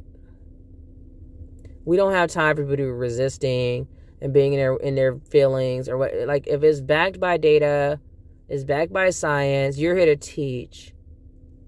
If you want it to be like some, confused person, whatever, go be an artist. I don't know. Go paint. Throw some paint on the wall. I don't know, but get away from our children. So the teachers described their approach to reading instruction as balanced. Man, when I tell you I was so angry about this balanced literacy BS. Like, I had to do the video over because it was laden with curse words. Let's just put it that way. Like, I lost it. I ain't never heard no balanced literacy nothing in my life. I don't care about it. I don't want to hear about it. Only what I want to hear is phonics. That's where I'm at this point. Like, can we just really literally just be on basics? Because y'all are doing the most to screw our kids up. So the teachers described their approach to reading instruction as balanced literacy. Harper didn't quite know what that meant. Neither do I. And again, why doesn't she know what this is when she's at the top? She's like the top head of literacy, like the top director. Doesn't have any clue what these schools are teaching the kids. Someone's not doing their job. And she said she didn't know what it meant, but her colleague, Jody Frankeli, had heard lots about balanced literacy. Now, Jody's heard a lot about it, okay? But does that mean she knows what it is? Let's keep reading and find out. Frankeli was the district's new supervisor of early learning. Oh my goodness, more district titles of new people doing things and getting into promotions and stuff for like not doing their job. That's so fun. So she said though her teaching experience and training were in the upper grades too, she'd been a principal at one of Bethlehem's elementary schools. She said it hadn't been completely clear to her what balanced literacy was. So even she, Jody Frankeli, who's heard a lot about it, still doesn't know what it is. So one person's never heard of it. These are like literally colleagues like at the top of their game in the educational system. I'm terrified.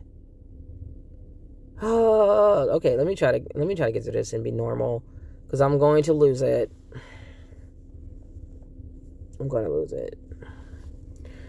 So she said it hadn't been completely clear to her what balanced literacy was. The main idea seemed to be give kids lots of good books, and with some guidance and enough practice, they become readers. There's not enough practice in the world to get kids to read it without phonics, and they weren't using it. We never looked at brain research, she said. We had never, ever looked at it. Never. Why does everyone keep saying that? What brain research? I'm so lost. Like, we all need to be looking at become a neuroscientist to like figure this out. It's not that difficult to understand. This is scary. This is really scary. And I know there's a lot of parents that still don't know this information because they're not going to put this on the 9 o'clock news. Like, No, it's easier to blame the parents and CYA, cover your ass and kick the can down the road. That's what people like to do. And you may like to do it, but you're suffering because of it, whether you think you are or not, whether you know you are or not. Yeah, that's why a lot of things in this country are happening right now, because people don't know how to read. So we are not born wired to read. The scientific research on reading goes back decades from work psychologists were doing in 1960s to more recent discoveries by neuroscientists. Like, okay, so funny, I just said that word. Using brain imaging technology, researchers have been doing their work in labs that were sometimes right across the quad. Okay, y'all listening up to this. So researchers were doing their work in labs that were right across the quad from schools of education. But reading researchers and education researchers kind of live in a whole separate effing universe. That's so fun. You're right across the hall from us with your brain research, and no one ever thinks to wonder, maybe they can help us figure out why our reading scores are in the toilet. That's fun. This is the best and brightest, guys. And ladies, this is our best and brightest. This is who's around our children all day. But blame the parents. It's easier. The parents who are at work, being great at our own jobs because like someone has to do them. And we're trusting that you're teaching our children. And I'm going to tell y'all, I was in a very high income area. It was awful. And I talked to another parent who was white, who was also living in a wealthy area in Northern Virginia. And she told me herself, if I knew how bad the schools would be as far as teaching my child to read and write, like writing essays, just write, period. She's like, I never would have moved here. People are moving to expensive areas so their children can have the best of the best teachers teaching their children. And like, this is like the entire America teaching our kids very like badly. Like they're teaching them, and it's worse because they're teaching them like this awful methods to read. It's like you're handicapping my child. This is awful. And I'm trying to explain to you all, like, this is all walks of life. These are parents from all different sources of like just all different sources coming from different brackets, level incomes, saying the same things over and over, because we are what you would call a college educated family. And these people are coming from different levels, and they're saying they're getting my children. It wasn't until we homeschooled our kids and took them out of public school, I could see like completely different results when they wrote a paper. It was like I could actually read it. That's crazy, right? And I'm thankful that my ex-husband just like was super anal about it. Like he got a tutor and was like, I just want to focus on them knowing how to read a good paper, like how to write. I'm sorry. He was like, I just want to focus on them knowing how to write a good paper. I never realized how nuanced the whole thing is to teaching children how to read and write. Continue. So basically you have people doing the research of the brain, and you have people across the hall who are education researchers, but they never think to talk to each other. How does that make sense? And they say they go to different conferences, publish in different journals, just living completely different worlds. Little worlds, like kids don't matter, basically. Everyone's so egotistical and worried about what they're accomplishing, they're not even really remembering why they're doing the work that they're doing. So the big takeaway from all the scientific research on reading is that learning to read is not a natural process. We are not born wired to read. I'm still like shocked at how remedial everyone is in this situation. I'm trying to say it in a nice way. Not very intelligent. Who in the world thought we were wired to just know how to read? You have how many kids going through the school system and don't know how to read, but you still think we're wired to just figure it out? And then you blame the parents, and well, I guess it's because they have a one parent. What does that have to do with anything? What are you doing all day with them? I don't care if they have what if they have no parents? Then what? Why do we have teachers if the parents have to do everything? Maybe we should just pay the parents the teacher salaries and let the parents do our jobs. Like, let us do your job then. Let me sit at home and make the money you make and do your job. I bet we'd have a lot better kids, a lot better turnout with our children. Because parents care. Who's going to care more about your child than you? Balanced literacy was a way to diffuse the wars over reading. It succeeded in keeping the science at bay, and it allows things to continue as before. We are born wired to talk. Kids learn to talk by being talked to, by being surrounded with spoken language. That's all it takes. No one has to teach them to talk.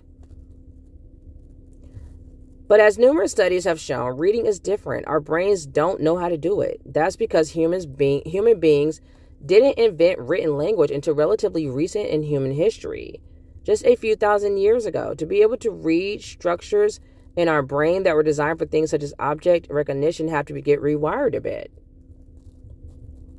Another big takeaway from decades of scientific research is that while we use our eyes to read, the starting point for reading is actually the sound. What a child must do to become a reader is to figure out how the words she hears and knows how to say connect to the letters on the page. Writing is a code humans invented to represent speech sounds. Kids have to crack that code to become readers. Children don't crack the code naturally. They need to be taught how letters represent speech sounds. But by the time scientists had done all the studies to conclude this for sure, a different set of beliefs about reading was already deeply entrenched in many American schools and colleges of education. Balanced literacy. Let's talk about it. Debates about reading go back centuries. In the 1800s, Horace Mann, the father of the public school movement in the United States, railed against the idea of teaching children that letters represent sounds. So he's the idiot that everyone's, I guess, listening to. He referred to letters of the alphabet as bloodless, ghastly apparitions, and argued that children would be distracted from comprehending the meaning of what they were reading if they focused too much on letters. Complete idiot. Like, complete clown idiot. Like, he's an idiot. This dude is... You know what? I will hold my tongue. He believed children should be taught to read whole words. And that's where sight words probably came from. So on the other side of the debate were people who believed in phonics. That means teaching children that words are made up of parts and showing them how different letters and combination of letters, which is basically words, connect to the speech sounds in words.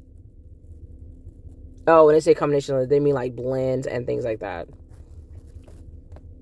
So no one really knew how children actually learn to read. So let's read that over again. So that means teaching children that words were made up of parts and showing them how different letters and combination of letters connect to the speech sounds in words.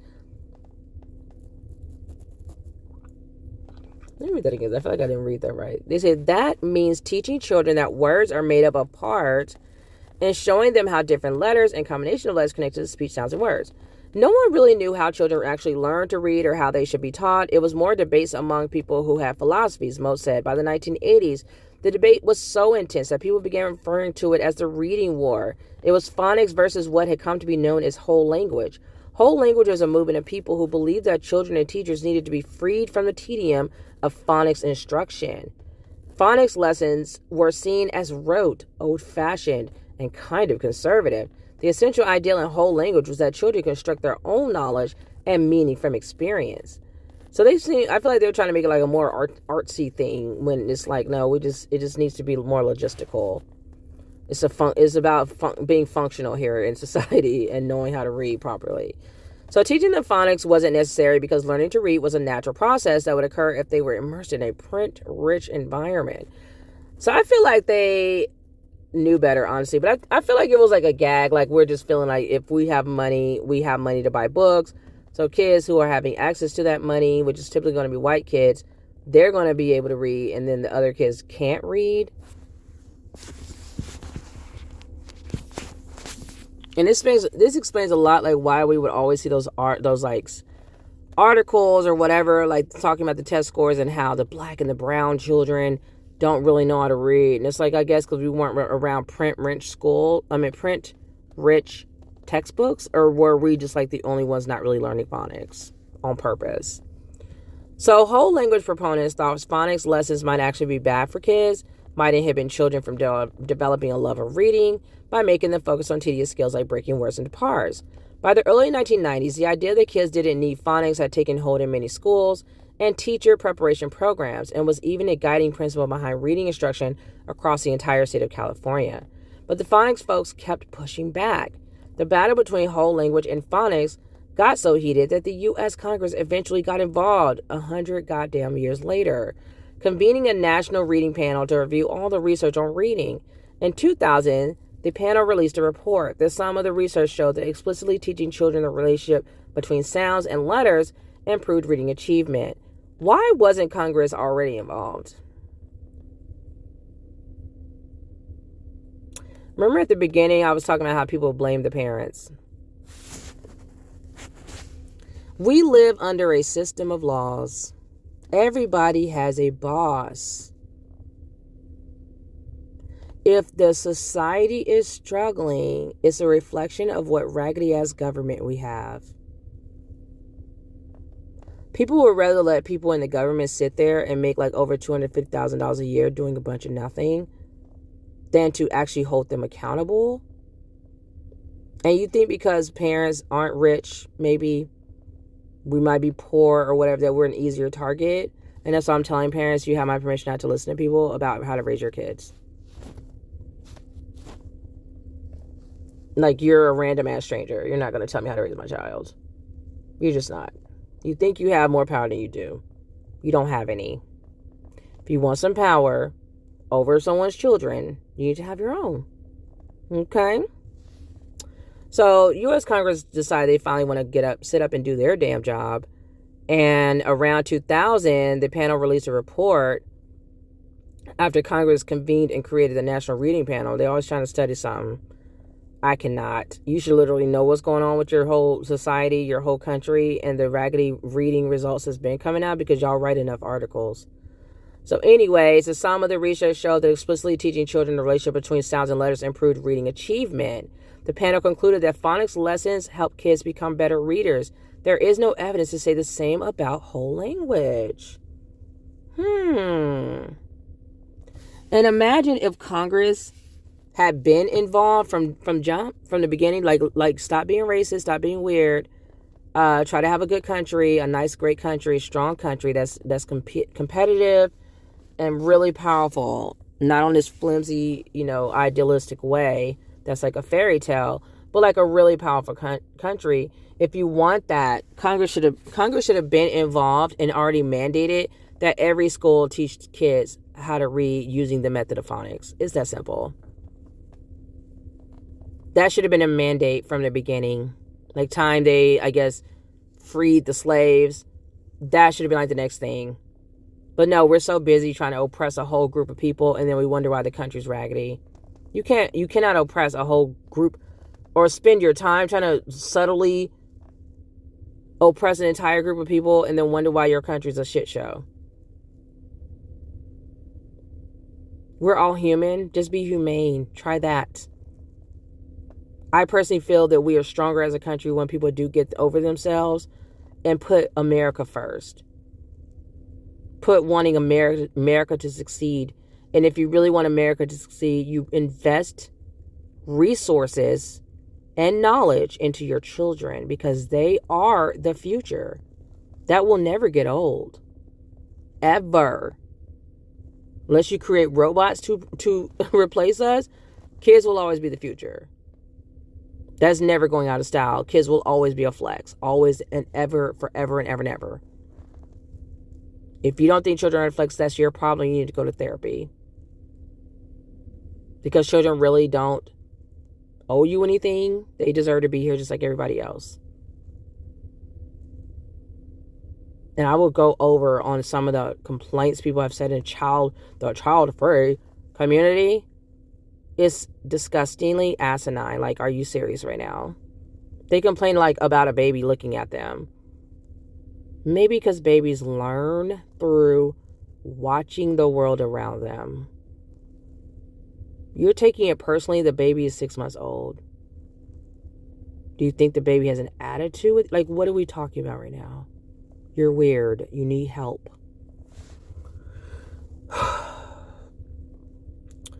So they said after the National Reading Panel report, whole language proponents can no longer deny the importance of phonics. Now listen to this. But they didn't give up their core belief that learning to read is a natural process. So they're still holding on for dear life, even though they know they're dead ass wrong. They are holding on for dear life because now it is ego leading the way. Don't we love ego? It's so fun. I love it. I love it. That's why people are impoverished and homeless and hungry, because people have too much ego to empower our children just to learn how to read. That's awful. Extremely awful. And then not only that, they turn around and blame the people that are struggling to pay the bills. The one parent and the one parent household, or the impoverished 2-parent household. We're too poor, and that's why our kids don't know how to read. Really? Let me continue. So these people didn't want to give up their egotistical ideal of why they felt learning to read could be a natural process, and they didn't give up the reading programs they were selling either. Okay. Instead, they advocated for doing, I'm like, okay, so are you doing this for money? Because what reading programs, child? I told y'all this is about to be a whole series. Instead, they advocated for doing both, a balance. So whole language didn't disappear. It just got repackaged as balanced literacy. And in balanced literacy, phonics is treated a bit like salt on a meal. Ooh, that just gives me the warm and fuzzy. So you're giving, backed by science. You have Congress doing a research report. You have people that are studying all of this to tell you how important phonics is. And even when you finally start to add it into your curriculum, it's treated like an afterthought. Not the very foundation of reading. It's like, oh, we're just going to sprinkle it here, sprinkle it there, a little here or there, but not too much, because it could be bad for you. Really? I'm very concerned about the plight of our world. I don't know, is this just America? Is this why we're always at war? Are people really this mentally, like, I can't wrap my head around this. Like, I feel like it has to be money. There has to be some other agenda here. You can't be this stupid. Whoo, Lord. So balanced literacy was a way to diffuse the wars over reading. So they're more worried about people's hurt feelings and getting along than children actually knowing how to read. So once more, children lose here. And for people who don't have kids, they're probably like, yes, we hate children because we're weird. Keep hating on children. You're going to continue to hate life. So balanced literacy was a way to diffuse the wars over reading, said Mark Sittenberg, a cognitive neuroscientist and author of the book, Language at the Speed of Sight. It succeeded in keeping the science at bay, and it allowed things to continue as before. He says the reading wars are over and science lost. I agree. If you're just sprinkling phonics on here and there, absolutely science has lost. Again. No, common sense is not common. Let's just put it that way. It's not common at all. Like that statement at this point is an understatement for this country. That's scary. You have people proving it over and over, time and time again with science. And people are still like, oh, I'm just going to hold on to my outdated beliefs that have been proven wrong over and over again, have never been proven to work for anybody. So Seidenberg knows of a child who was struggling so much with reading that her mother paid for a private tutor. The tutor taught her some of the basic skills that the child wasn't getting in her whole language classroom. I'm glad that he made it clear to say this is a whole language classroom method that this teacher is going with. He said, at the end of the school year, the teacher was proud that the child had made so much progress. So when our kids are doing well, guess who gets the credit? The teachers. But when they're doing badly, guess who gets the credit? The parents. Isn't that fun? Yippee! They wonder why people don't want to have kids anymore. Good times. So at the end of the school year, the teacher was proud that the child made all this progress. And of course, she's ready to take the credit. But the parent said, well, why didn't you teach phonics and other basic skills related to print in class? That's a fair question, right? See, the parents know what's going on. We tap in for 2 damn seconds, we can figure it all out. That's why the mother went and got a tutor, because she knew her child couldn't read worth a lick. And every parent can't afford a tutor, but she went and got one. And you can use resources online as well. There's other resources to connect to your child. When you're a teacher, someone told me this a long time ago, there's no such thing as children not like not knowing how to learn whatever you're teaching them. Like, you have to learn to teach to each child, like whoever that child is. Children are never going to be all a clone of each other, fitting nicely and neatly in a box. They're going to be different. They're going to come from different backgrounds. They're going to have different personalities. They're going to have different ways that they prefer to learn. Your job as a teacher is to figure that out and pull that out of them. That's what a good teacher would do.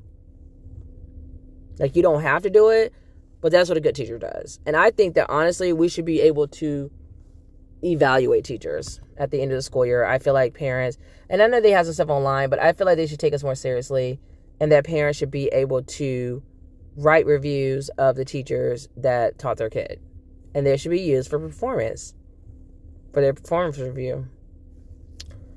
So let's continue. So they said at the end of the school year, okay, so the teacher said, oh, I did. Your child was absent that day.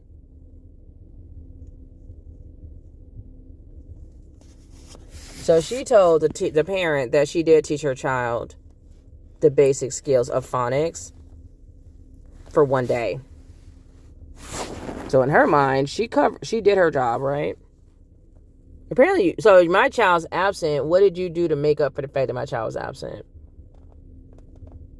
You just fuck you, like y'all, I'm sorry, I'm getting mad. Like, what did you do when a child returned to class? What did you do? You didn't pull them out to the side and get them a little bit of lesson. You didn't tell them to stay after school so they could do makeup. You didn't say anything home with them so they could have some makeup and learn what y'all learn. And why is it only one day of lesson? One of the most important things, the most important thing, I don't give a shit, I'm saying it. The most important thing a child can learn is phonics. The most important thing, hands down, the most important thing is phonics. And you're sitting here saying, oh, your child was gone that one day, which is really convenient, by the way. I don't think she was telling the truth in any way, shape, or form. I feel like teachers are more concerned about their asses and their egos. They're more concerned about covering their ass and their egos than they are about actually getting kids to understand the information and graduate to be intelligent beings in the world. So for scientists like Seidenberg, the problem with teaching just a little bit of phonics is that, according to our research, phonics is crucial when it comes to learning how to read. Phonics is crucial when it comes to learning how to read.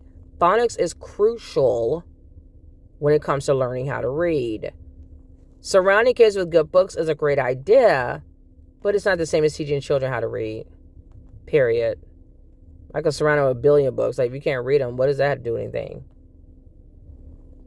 Experts say that in a whole language classroom, some kids will learn to read despite the lack of effective instruction. But without explicit and systematic phonics instruction, many children won't ever learn to read very well.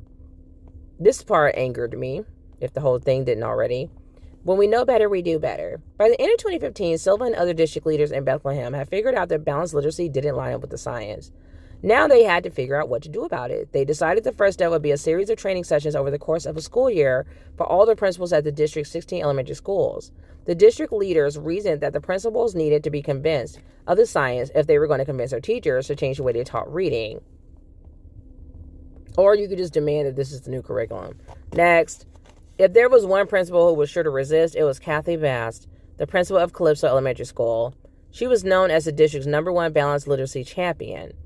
But with what test scores? Like, where's the, show me the money, where are the results?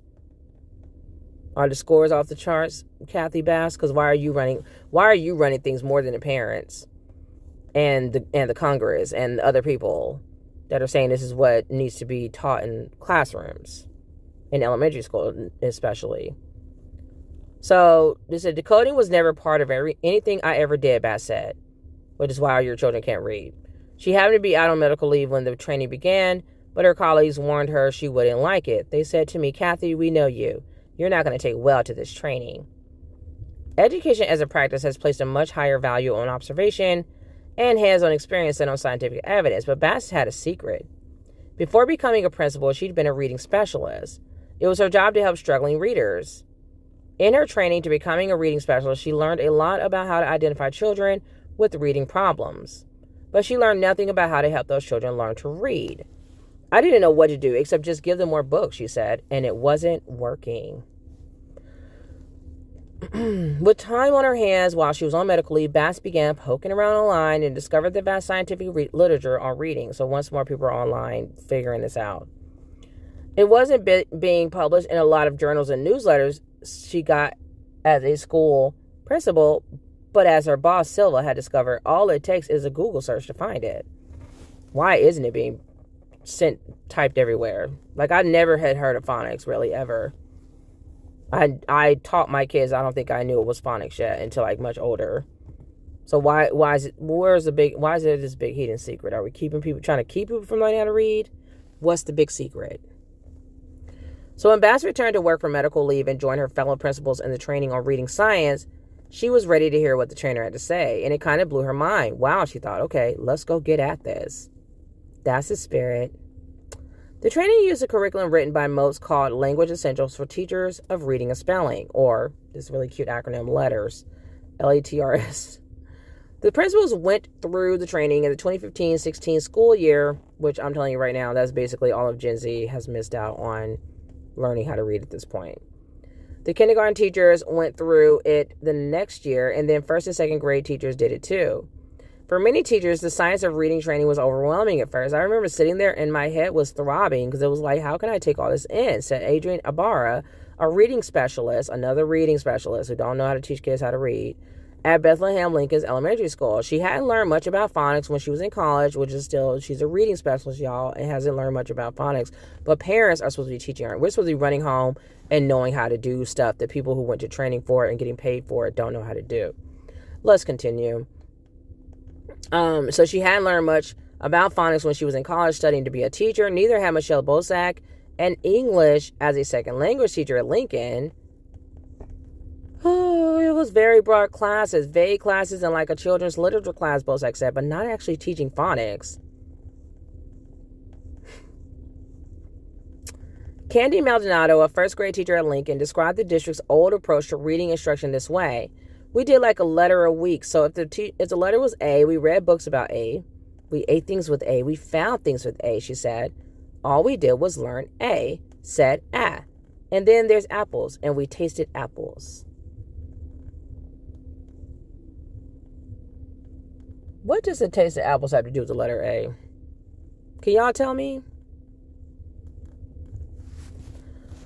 These are the people teaching you all's kids, by the way. And mine, unfortunately, at this point now. They're also teaching my kids. But I'm teaching my kids too. So there's my secret weapon. So the teachers had no idea how kids actually learn to read. It was just that they do, Ibarra said. Almost like it's automatic, Maldonado added. What? So they're learning in their school, like recently in college, like as we speak, that it's almost automatic. Apparently, that's what they're thinking. And I'm pretty sure these are people who don't even have children on top of that. So literally all they have to go by is like what they learned in school. So after learning about the reading science, these teachers were full of regret. You should be. I feel horrible guilt, said Ibarra, who's been a teacher for 15 years. I thought all these years, all these students, said Bozak, who's been teaching for 26 years.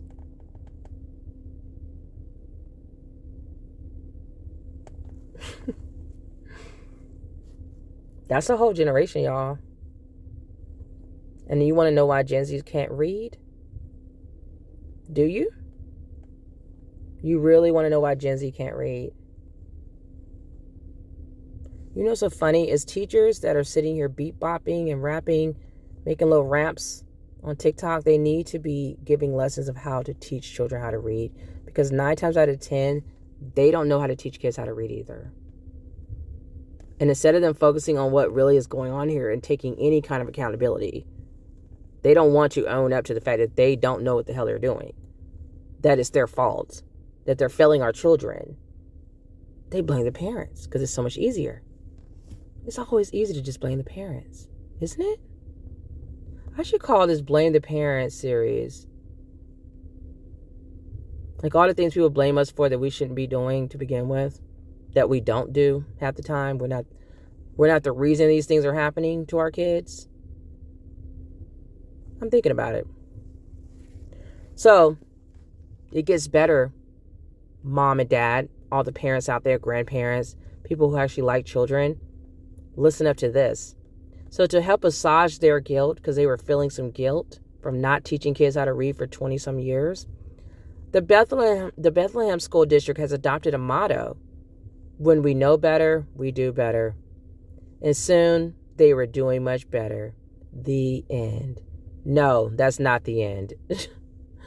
Why weren't they creating programs to teach all those kids that they graduated who didn't know how to read to learn to read for free?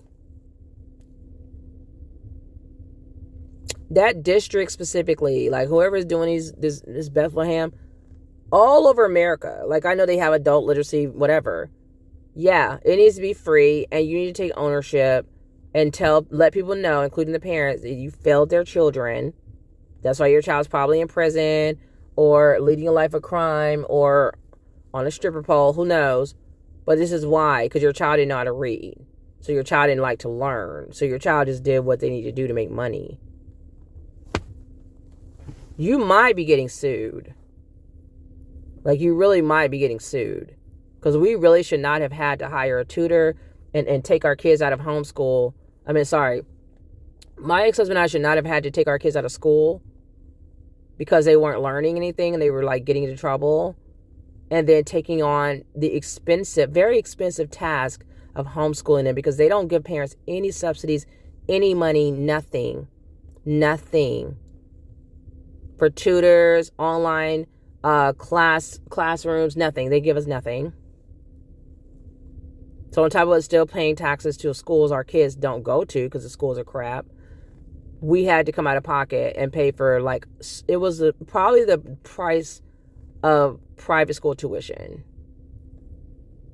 And we don't get a dime back. Like, teachers get, at least they get to write it off on taxes. We didn't even get that much. This is how they treat parents. So the Bethlehem schools now use a curriculum in the early elementary grades that mixes teacher-directed whole class phonics lessons with small group activities to meet the needs of children at different points in the process of learning to read. At first, some of the teachers recoiled a bit at the scripted nature of the lessons.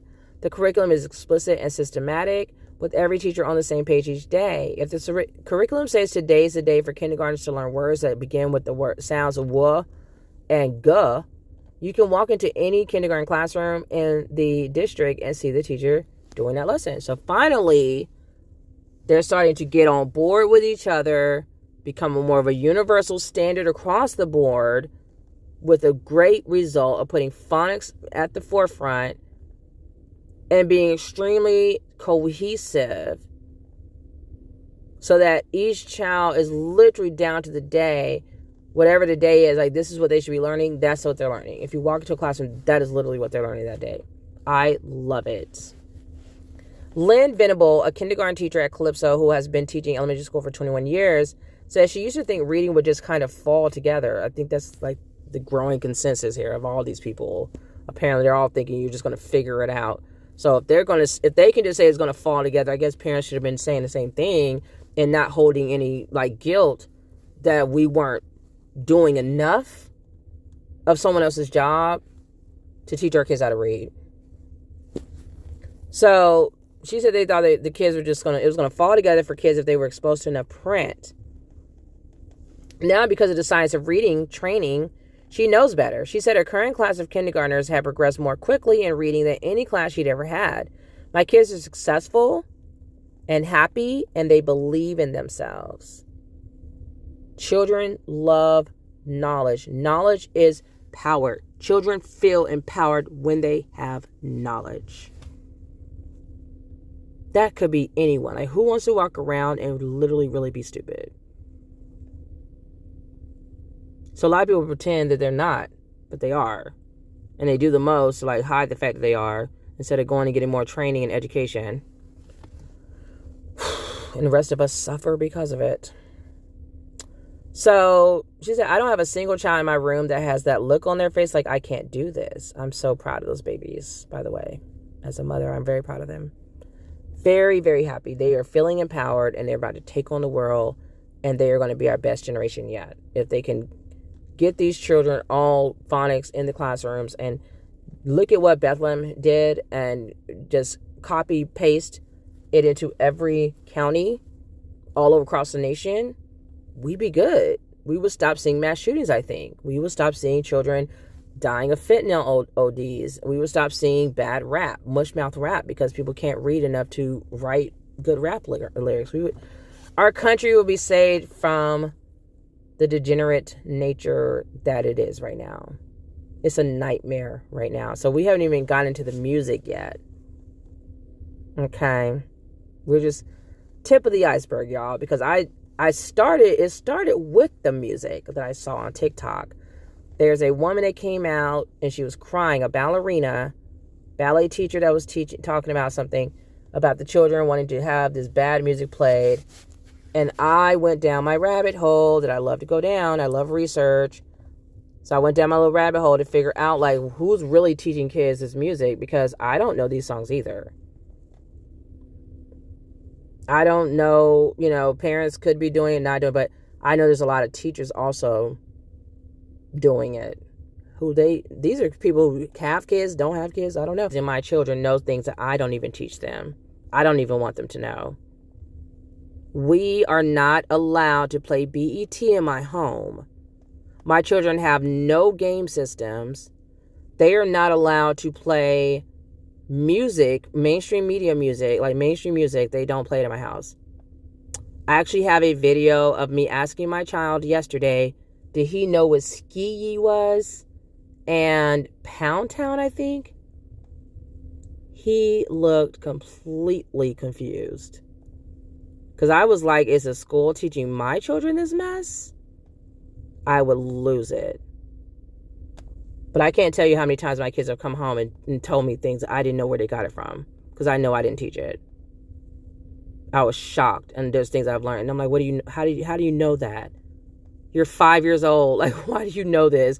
And they'll tell me, oh, a friend told me, or school, I learned from school. And I'm like, okay, so basically everyone influences my children, not just me. And anyone with half a brain knows that. Parents wish we could keep all people's raggedy ass influence from our children. We wish we could.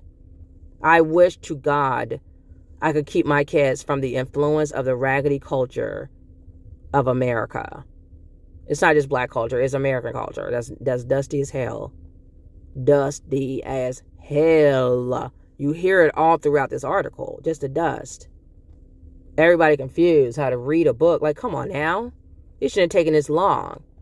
And you failed too many kids because you were being lazy. You didn't do your jobs. You should have been did a study. You should have been cared instead of kicking the can down the road and blaming parents. That's not good enough. I've been hearing people blame parents for the longest. For the longest. Like, oh, it's parents' fault the kids can't do it. What are you doing with them all day? Why do you think I took my kids out of school? If you're going to blame me, I might as well have the most influence on them out of anyone. Because they're going to school and they're picking up a lot of bad behaviors and things I don't agree with, and they're still not even learning to the standard or the level that I expect them to be learning with the district that I'm living in, paying all this damn money. Okay, so at the end of each school year, the Bethlehem School District gives kindergartners a test to assess early reading skills. In 2015, before the science of reading training began, more than half of the kindergartners in the district tested below the benchmark score, meaning most of them were heading into first grade at risk of reading failure. Okay. At the end of the 2018 school year, after the principals and kindergarten teachers were trained in the reading science, 84% of kindergartners met or exceeded the benchmark score. At 3 schools, it was 100%. Okay? Like, they taught my son nothing in kindergarten. I literally had to, like, he's now almost at his grade level. This is my son who had the speech delay. The school completely failed him. I had to go get a private speech pathologist to work with him. I started working with him. Otherwise, I don't know where he would be right now with his academics. I have no clue. And there's no one you can blame. Like, I actually called the special ed department, though, and they did do a study. They said they saw a lot of red flags, and I just pray that, because I ended up taking my kids out of that school, but I just pray that they improve it, that I raise the alarm enough that they'll improve it for other children. That's all I can do. And there's actually groups you can join too, and I'm going to check into them when I find the time. We just moved, so. But yeah, parents have to get involved, because these teachers and these educators, so-called educators, some of them really just don't care. I think they either just don't care, or they really just don't know what they're doing. And we can't afford to have them fail our children. Because the way I look at it is that these little people I gave birth to are my whole legacy. My whole future is riding on them. And that's how America should see all children. Because all of these children are going to grow up one day and be running this damn country. You will not be in charge forever. We're going to be old. We're going to, get ancient, whatever. They're going to be running this country. Like, yeah. You need to look at every child and try to be a positive influence on them, whether you have children or not. Okay? You're not absolved. You don't get to be weird and stupid towards children, because that's abuse as well, because you don't have kids. You're a whole adult with your grown ass. You still have responsibilities as well to children in this country. That's why I said it takes a village. None of us are separate. None of us are an island. So I know things that I do will affect people around me. I know things my kids will do will affect people around. So I raise my children to be decent, nice, caring, polite human beings. They don't have children either. Do they get to be assholes? So anyways, so at 3 schools, it was actually 100%. I'm not surprised, and I'm very, very proud of them. It took forever, but better late than never, I guess, even though I'm really not convinced of that either. They should have turned this ship around, but yeah. So Silva is thrilled with the results, but cautious. He's eager to see how the kindergartners do when they get to the state reading test in 3rd grade. We may have hit a home run in the first inning, he said, but there's a lot of game left here. He shouldn't be scared. Just keep putting in the work. Keep going in the direction you're going, because you're seeing the results. You're seeing that it works. You have the science. You've been doing the studies forever and ever and ever. The government is even behind it finally. So stop coming up with new techniques every year, teachers and educator people. Stop it. My child came home the other night with some math concept. I don't know what it is. I had to find something similar to it. And now I finally understand what he's doing. But it would behoove teachers to, like, bring parents in on this training of whatever you're teaching my child. Because I cannot help them if I don't know what the hell they're doing. And they probably gonna be like, oh, we sent the paper home. That ain't good enough. That ain't good enough. You need to, like, send a message every time like you do with everything else in Class Dojo. Send a message every time. Like, this is the method we're using for math. Your child has math homework tonight. This is the method you're using for math. Here's a video from YouTube. Your child has math homework. Like, I finally just figured it out yesterday. And I was so exhausted. By the time we finished, I passed out. I went to bed. I passed. By the time my head hit the pillow, I was done. So don't you fix your face and talk shit about parents.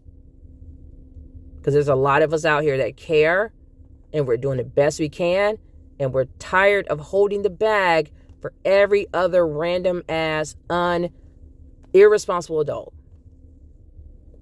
including the teachers. The teachers, the education, and I'm not even just blaming the teachers, because they went to college and were taught blah, blah, blah, blah, blah.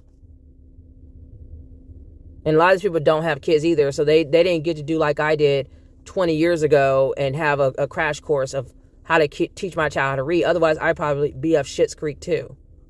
I blame the government for not taking it seriously, not looking at science, not enforcing that phonics is read taught at every classroom in every county, in every city, district, whatever, across the entire country. It should be mandatory. Mandatory.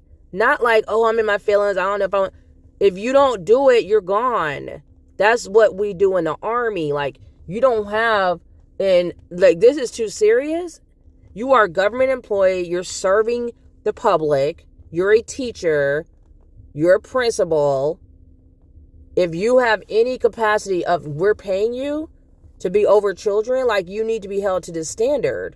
And if you don't want to follow this regulation and this rule of like what you're supposed to be teaching them, bye.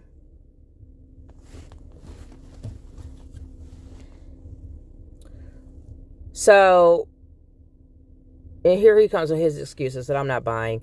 But he said it's impossible to know if the science of reading training is what led to the test score gains. It's not impossible to know. They absolutely led to the test scores gains. I have no clue what he's talking about. Some of the schools, and this is what I mean by just being slow, just intent on slowness. We don't have that kind of time. We don't have that kind of time to be just slow. You already have failed an entire generation of children. Stop it. Some of the schools in the district moved from half day to full day kindergarten. So what? You don't need a full day kindergarten to teach a child how to read. You don't. Like I said, I taught my child in 3 days. My sister taught me, she was 7 years old. And she taught me at like a few days, like 7 years old, within some days or whatever. It wasn't even a whole year. So this is I call BS on all this. Him talking about them not going to school long enough, so they training, so they don't know. Blah, blah, blah. Nah, miss me with it. I'm a parent. I'm not hearing it. So that could have been a factor. No, it wasn't.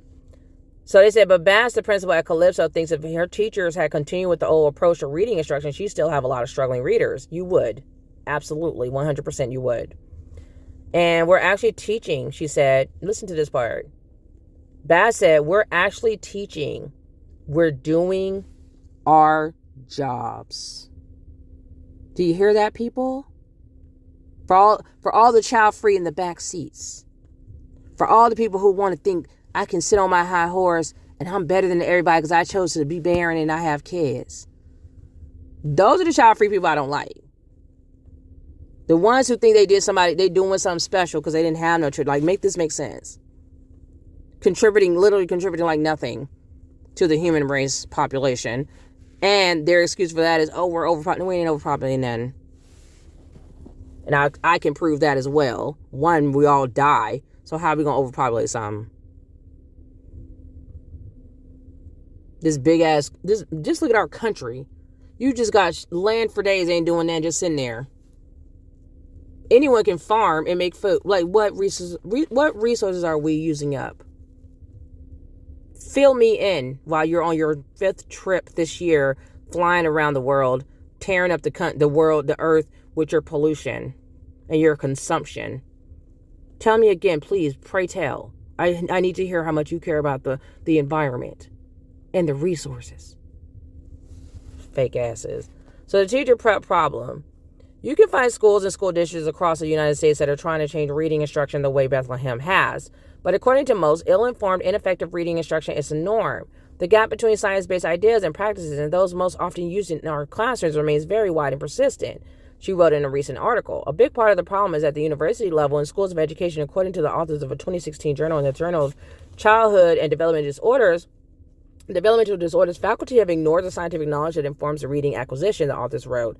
As a result, the pre-service teachers who are being educated at these institutions fail to receive the necessary training.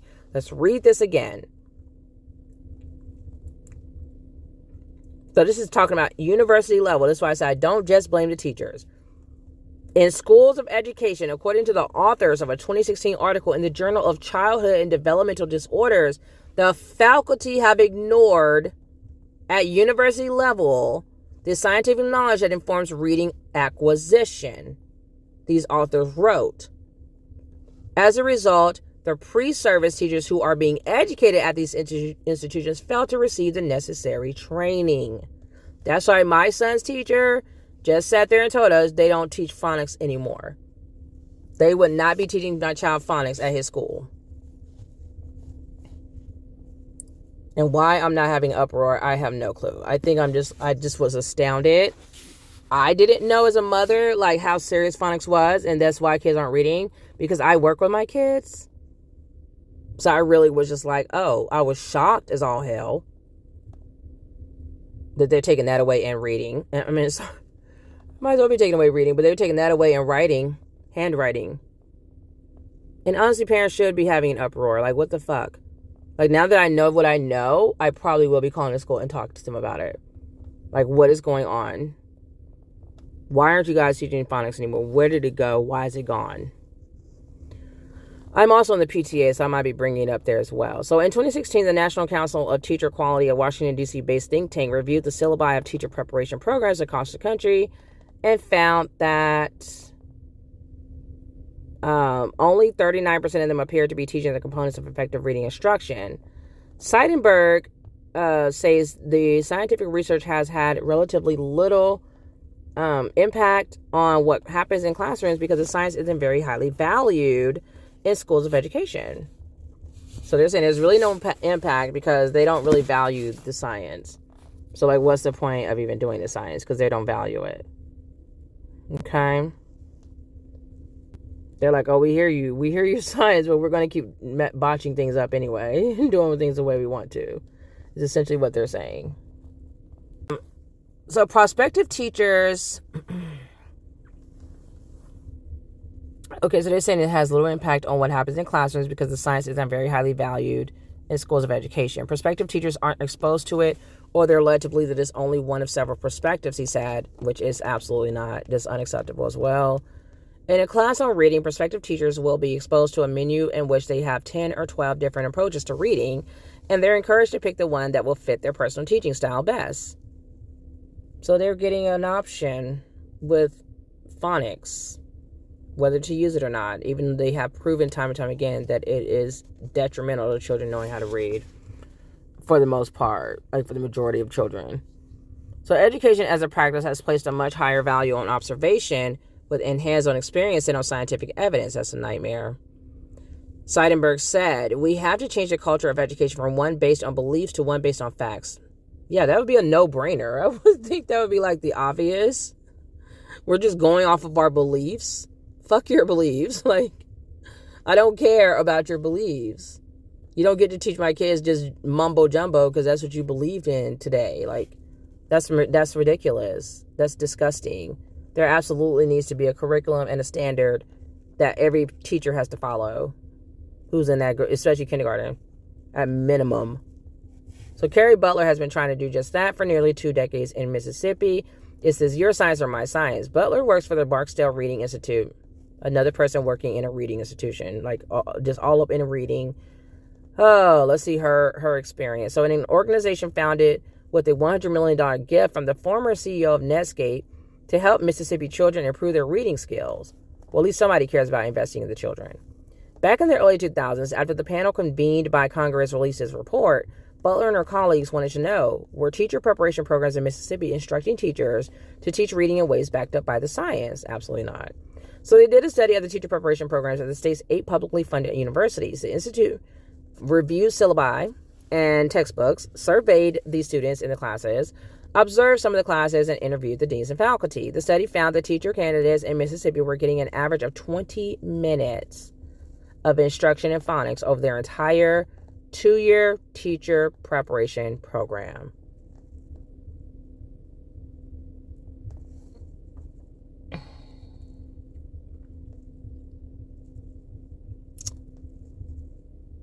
I'm so lost.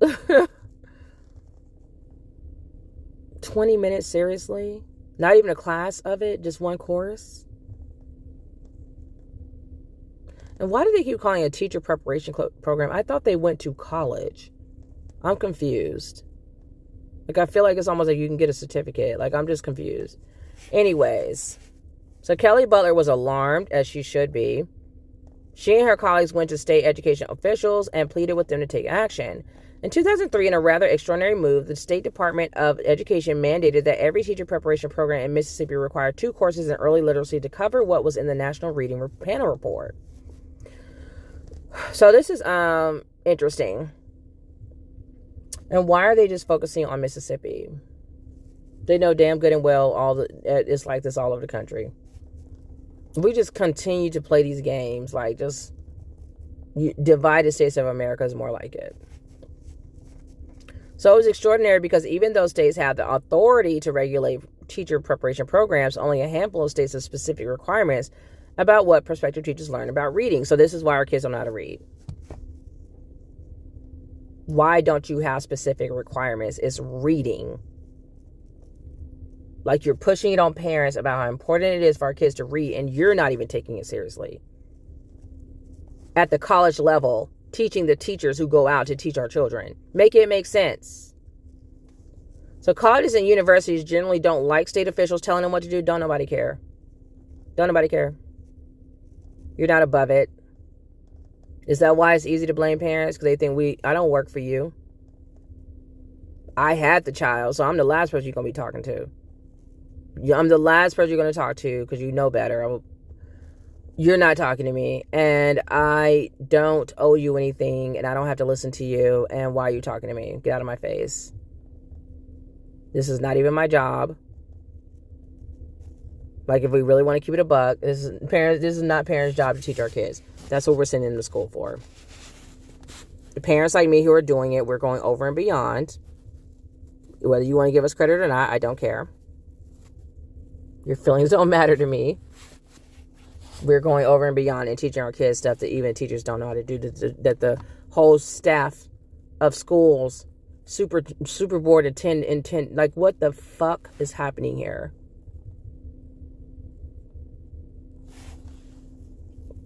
You got entire universities that ain't teaching our kids. That don't teach the teachers to know how to teach our kids. They're not even teaching the teachers. Can we keep that a buck? You're not even really preparing. You're not properly preparing the teachers. So how could they go and do their job properly? You're failing the teachers. The shit rolls downhill. And now you got the Department of Education only mandating this for the state of Mississippi. Why aren't you going all 50 states? Why'd you stop there? Divided states of America having asses. Everybody's getting a different situation. We ain't got time. Ain't nobody got time for this.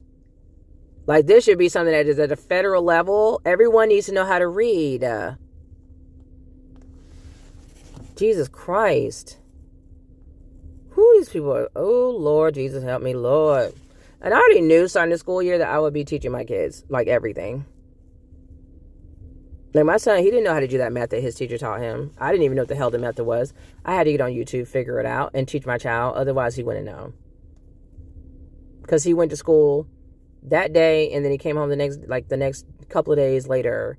Because I was like, you know what? I'm going to have him just do his homework so he can be independent, and I'm going to try not to be doing his homework for him, and I'll let him go to school and let the teachers tell him it's wrong and go from there, because he was close, but he was like missing it somewhat.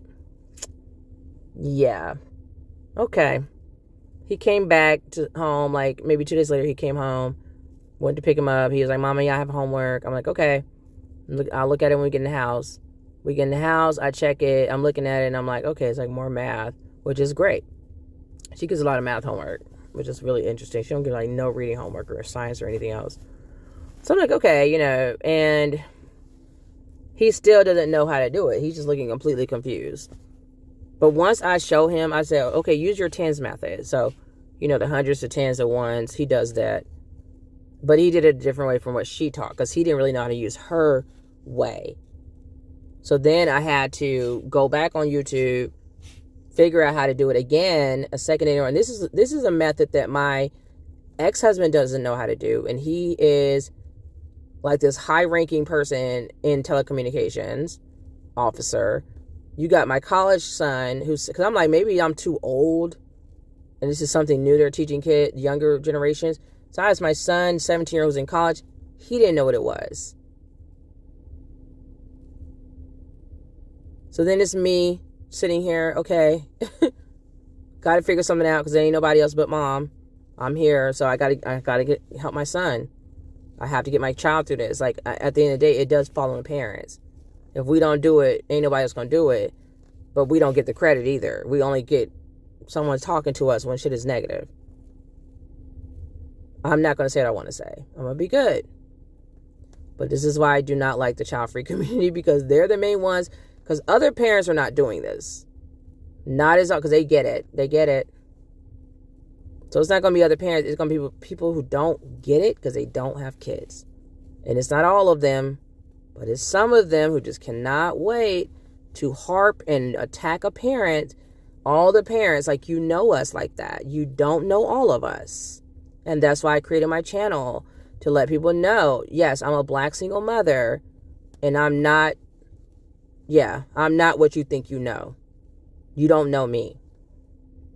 And you don't know a lot of Black single moms. Because there's the majority of the households that have single parents is mothers. You don't know a lot of the single mothers. And a lot of us love our children to death, and we're trying our hardest to do the best we can for our children. It's not fair. And frankly, I don't give a crap what you think about how I raise my child. Because I can tell you right now, frankly, we could be doing a lot worse. Single mothers could be doing a lot worse. A lot of us, y'all are doing a great job out there. You have 2-3 jobs. You're paying the bills by yourself. You're keeping your child alive and clothed and fed and a roof over their head. They're supposed to be going to school and learning a lot of stuff. They like all that stuff they're supposed to know, the basics, whatever they're in school for all day. That's what they're supposed to be learning at school. So when they don't learn that at school, the school is the problem. That's why a lot of parents hate public schools. I'm not the only one. Why do you think there's parents, usually like literally the Republicans, and I am right now this year, yeah, I flip-flop, I do as I please. But the Republicans are the main ones right now championing school choice. Why do you think they are? Why do you think they're doing that? Because parents hate the public school system. They don't teach our kids shit. They're arrogant at best. Like when you do tell them the right things to do, whatever, nobody wants to listen to the parents. But you have my kid all day. You're literally in this job because I gave birth to a child and my kid's in your classroom. Otherwise, you wouldn't even have a school.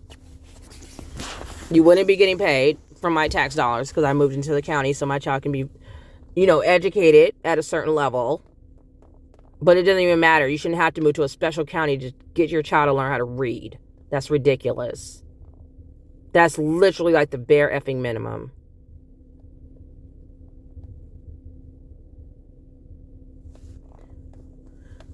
Single mothers, you all are doing a great job.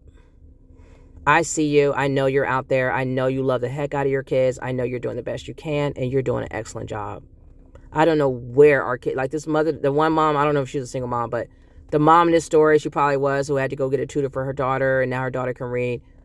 That's what we're doing. But guess who tries to take the credit when it's good? Everybody else. You're not taking the credit from us. We're the reason that this economy and everything else is functioning, because we have children and we're raising them well and they're intelligent and they go out into the world and they run this country because they're the future. Deal with it. All right, so let's continue.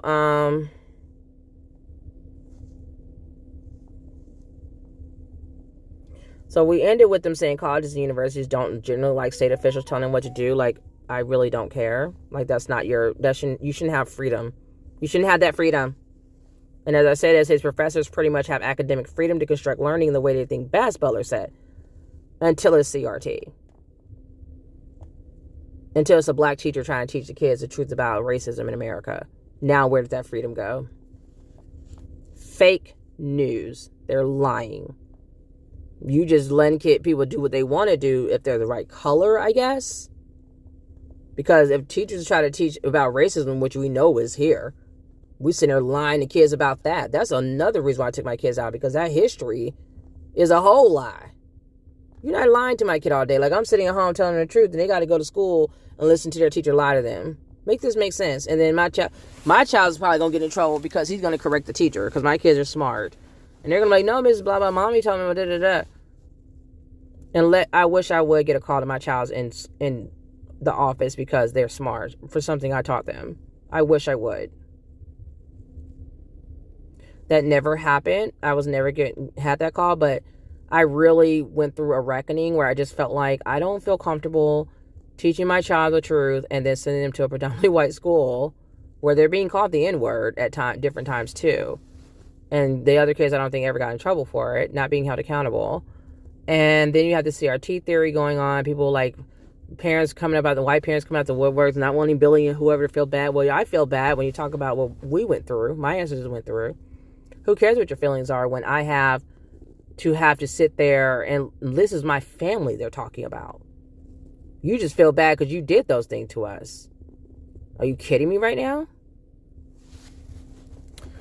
Let me try to stay on topic. So I think we all agree that this is right. And maybe we're here because of that. And the whole language ones are not here because I think they would really resist a lot. Anyways, Angela Rutherford, who works with Butler and is a professor in the School of Education at the University of Mississippi, put it more bluntly. Faculty members close the door and do whatever the heck they want to, she said.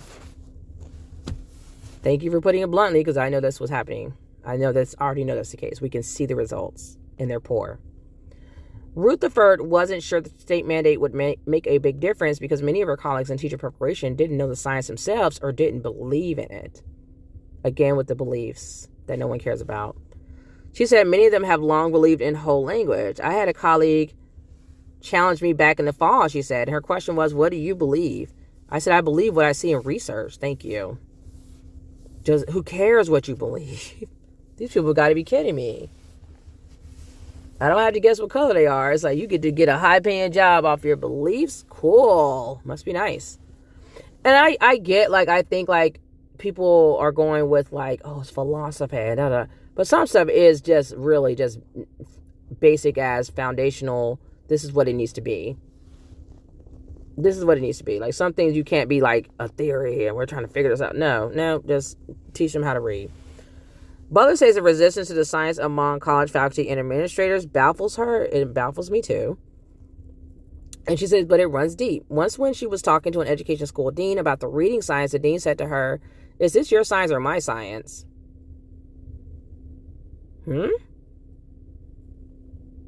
You have your own science? Like, what's your science, sir? That's what I need to know. Like, what's your science? Because we need to, let's talk about it, child. Like, your science is make-believe beliefs that you're coming up with out your ass. Like, my science actually has data and studies backed, record scores backing it.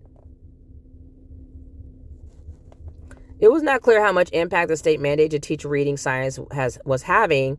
Then in 2015, the Mississippi legislature passed a law called the Literacy-Based Promotion Act. The law says that kids who aren't reading on grade level by the end of third grade cannot be promoted to fourth grade. And you know, so ironic, there was actually just a bill passed somewhere. I think it was here in Maryland. I can't remember. It was somewhere. And they're now like at the Supreme Court or something. They're like, oh, you can't interfere and pass laws to like, I'm like, y'all need to get, there is nothing normal about this country. And I mean, a lot of other countries, when it comes to their governments, they're a hot mess, but make it make sense. Like some countries, some states can, I meant what I said. Some countries / states, whatever, because everyone's just doing their own thing. Some states can have the government jump in and others can't. Like, why? It's stupid. So the legislature appropriated millions of dollars to pay for training in the science of reading for all of the state's elementary school teachers. However, if new teachers coming out of teacher prep programs didn't know reading science, the state would be spending money perpetually retraining teachers. Yes, we love throwing money around to nowhere. At this point, no one really knew what prospective teachers were learning in those early literacy classes required by the state. Like, go sit in a classroom? I don't know. It can't be that difficult. Talk to the teacher, the kids, the students that are in school for becoming a teacher. So in 2015, Butler and her colleagues decided to repeat the study they'd done in 2003. This time they looked at private colleges in Mississippi too. They examined the early literacy courses at 15 teaching 15 teacher prep programs. They found, with one exception, that all the state's teacher prep programs appear to be teaching the components of reading identified by the National Reading Panel report. But when Butler interviewed deans and faculty, most of them admitted they never actually read the report. So, are they unable to read too? Let me stop. Ooh, yeah, I'm hungry. I'm about to get a little bit cranky, as if I already wasn't. But she said, and when she asked them basic questions about the science of reading, most of them didn't know the answers. So they're still basically taking reading they're not serious about it. They're being very unserious about it, in fact. Just not taking it seriously at all. It's disgusting, because these are supposed to be scholars, like are real high-level educators that are teaching our teachers. Can this make sense? I could do a better job. I probably should go be a professor. I have my master's, damn it. I need to do something. It's just, this is awful. So the schools of education were complying with the letter of the law, but many faculty members didn't really understand the science themselves. The professors needed training. More people need training. Changing the way teachers are taught. Teachers in the K through 12 education system are used to professional development. College professors are not. I don't know why. Everything's always updating. You're either constantly learning or you're dying. A Mississippi governor's task force decided that professors would benefit from the same training that the state's elementary school teachers were getting. The teacher training used letters. The curriculum that teachers in Bethlehem went through. So you see how it's moving from Bethlehem, I think that's in New Jersey, to Mississippi. So this is good stuff. So why not just spread it across the whole country, like require it across the country? And they're clearly not, because my child's school just said they don't teach phonics. No one was going to require college instructors to do the training. Of course not, because God forbid anyone does their fucking job. So much easier to blame the parents. No one was going to require college instructors to do the training, but state legislators had passed a measure to encourage. Oh, we're just encouraging it. I wish I had a job just to let me encourage instead of actually doing my job. Since 2016, teacher candidates in Mississippi have been required to pass a test on reading science. If you don't pass what's known as the Foundations of Reading test, you don't get licensed to teach elementary school in Mississippi. Thank you, God. Oh, thank you, God. Thank you, God. There's finally someone. And I mean, okay, this is great. This is a great step. But now, what are we doing if they go ahead and, like they're saying, go and close the door and just teach what they want? How can we ensure they're actually doing it? Because if they're not, or if they go on and the school's like, we don't do that here. Like, how can we ensure that the schools are actually making... Because like I said, my kids' school doesn't do that. One of my kids' schools. So how can we ensure they're doing it? Like they pass the test, now what? The teacher goes and get a job somewhere. It could be Mississippi, not Mississippi, whatever. How do we know it's actually they're teaching that way? Some of them may not even be allowed to, and depending on what school they go to. Because we're in divided states of America. So it's now in the best interest of faculty to teach a science, because if they don't, their students won't get jobs. I love that. I'm here for it.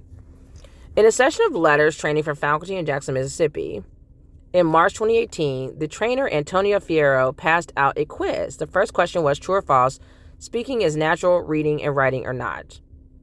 The answer is true, but the question was being asked because it's not a given that the 37 people in this training, a mix of mostly tenured faculty and adjuncts, would know that.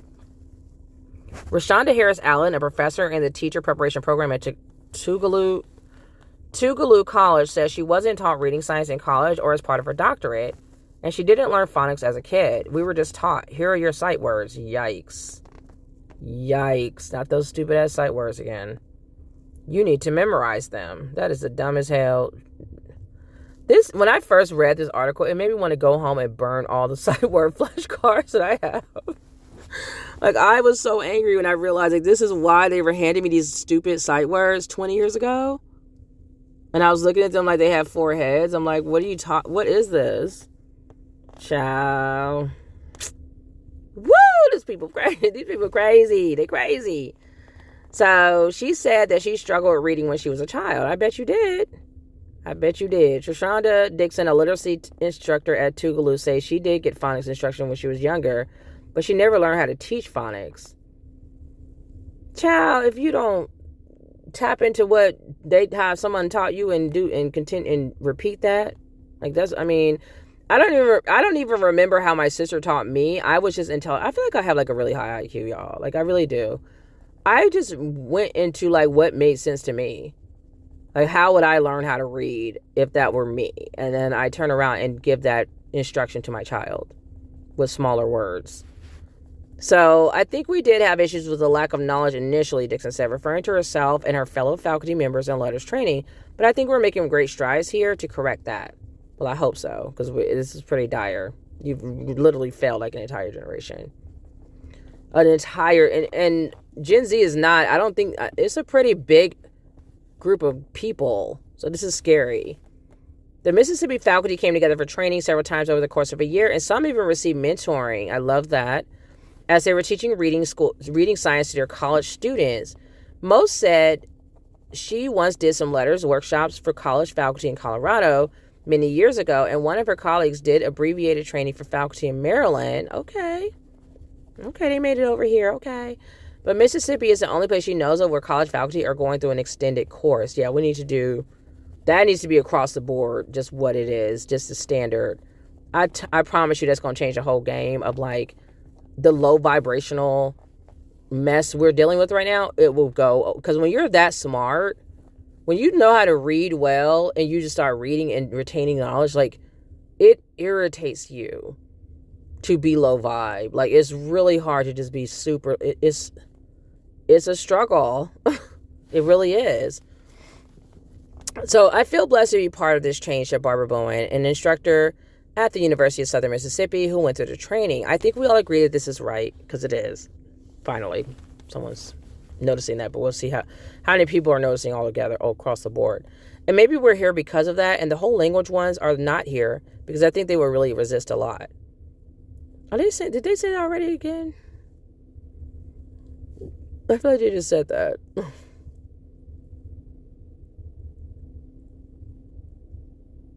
Okay, that's weird because they said that part twice.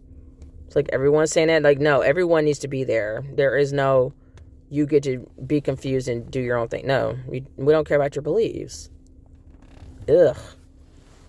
The whole language holdouts. The faculty who most resist reading science weren't in the letters training. 2 professors at the University of Southern Mississippi agreed to be interviewed about why they didn't want to attend. I am philosophically, of course you are, nothing about science, just you and your dusty beliefs, opposed to jumping on the bandwagon of the next great thing that's going to teach every child how to learn to read. It's not the next great thing. They've been studying this forever, since the 60s, I think, about phonics. Like, no, you're just trying to be illiterate. So an associate professor of literacy. Phonics for me is not that answer. Yes, it is, honey. This is woman's name, Stacey Reeves, in case y'all want to know. So you can know not to let her teach any of your teachers. Reeves says she knows this from her own experience. In the early 1990s, before she started her PhD, she was an elementary school teacher. Her students did phonics worksheets and then got little books called decodable readers that contained words with the letter patterns they'd been practicing. She said the books were boring and repetitive. But as soon as I sat down with my first graders and read a book like Frog and Toad and Friends, they were instantly engaged in the story, she said. She ditched the phonics workbooks and the decodable readers, and once I started teaching in a more whole way, a more encompassing way of the whole child, what does this child need? Let's read more real books, she explained. My teaching improved. The students learned more. I feel they came out the other side much better. She admitted she had no evidence. I knew this was coming. She admitted she had no evidence her students were learning more, but she said they seemed more engaged. So just because they're having more funsies, that's what we're grading our kids on now, is how much fun they're having. You got to be kidding me. You've got to be kidding me.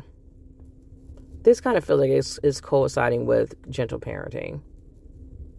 Kids can't just be having a blast all the time. Like, they've got to learn. Life is not going to be always sugar and cream. Just continue to set our kids up for failure every second of every day of every moment.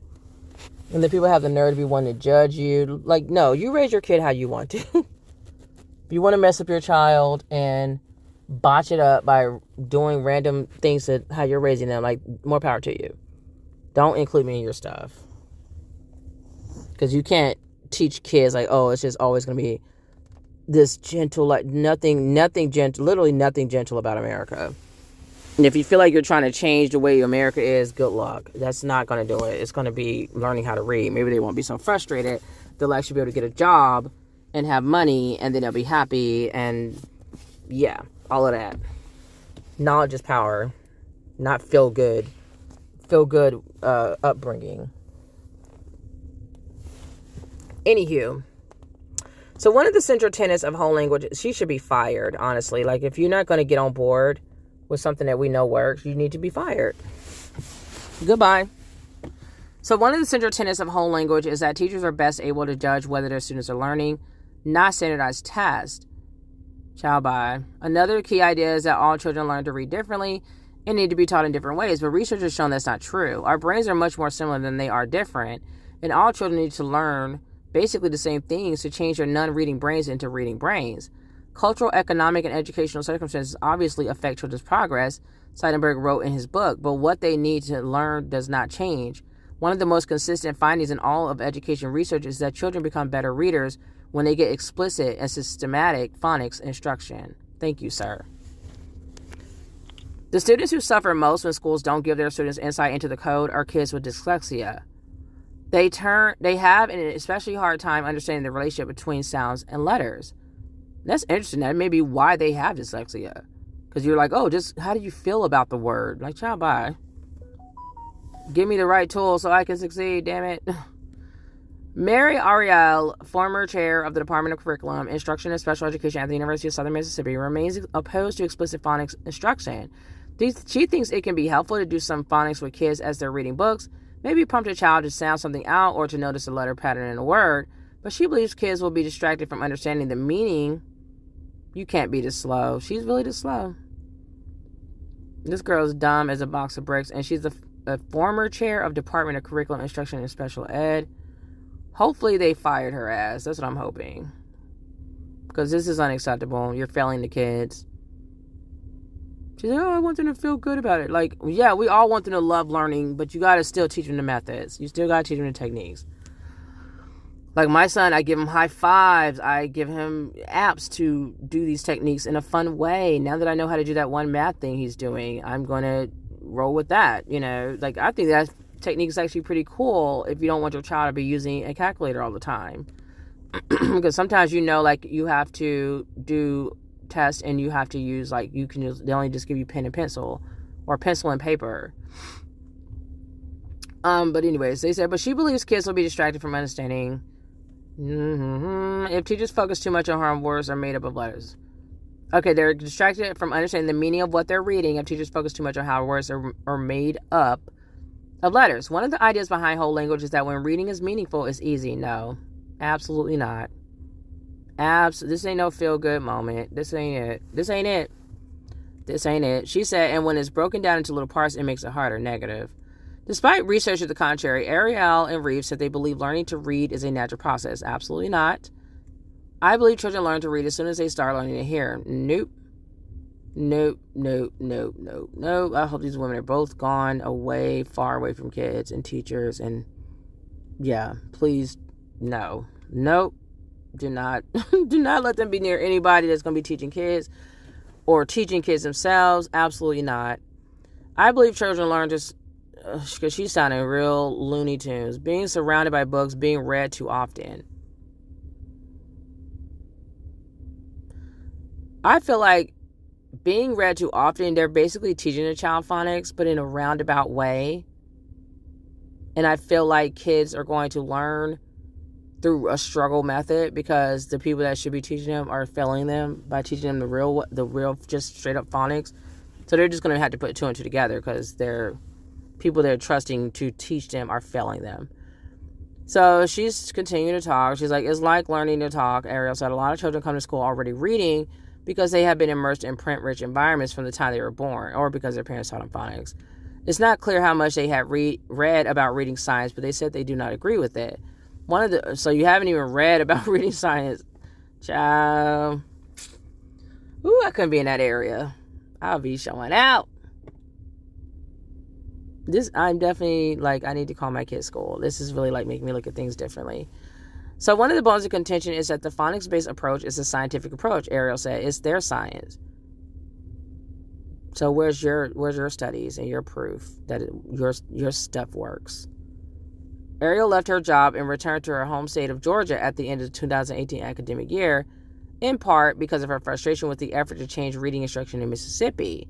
She sees it as an example of lawmakers telling educators what to do, and she doesn't like it. So now she's taking her stupidity to Georgia. I'm glad my kid's not in that state. Phonics isn't enough.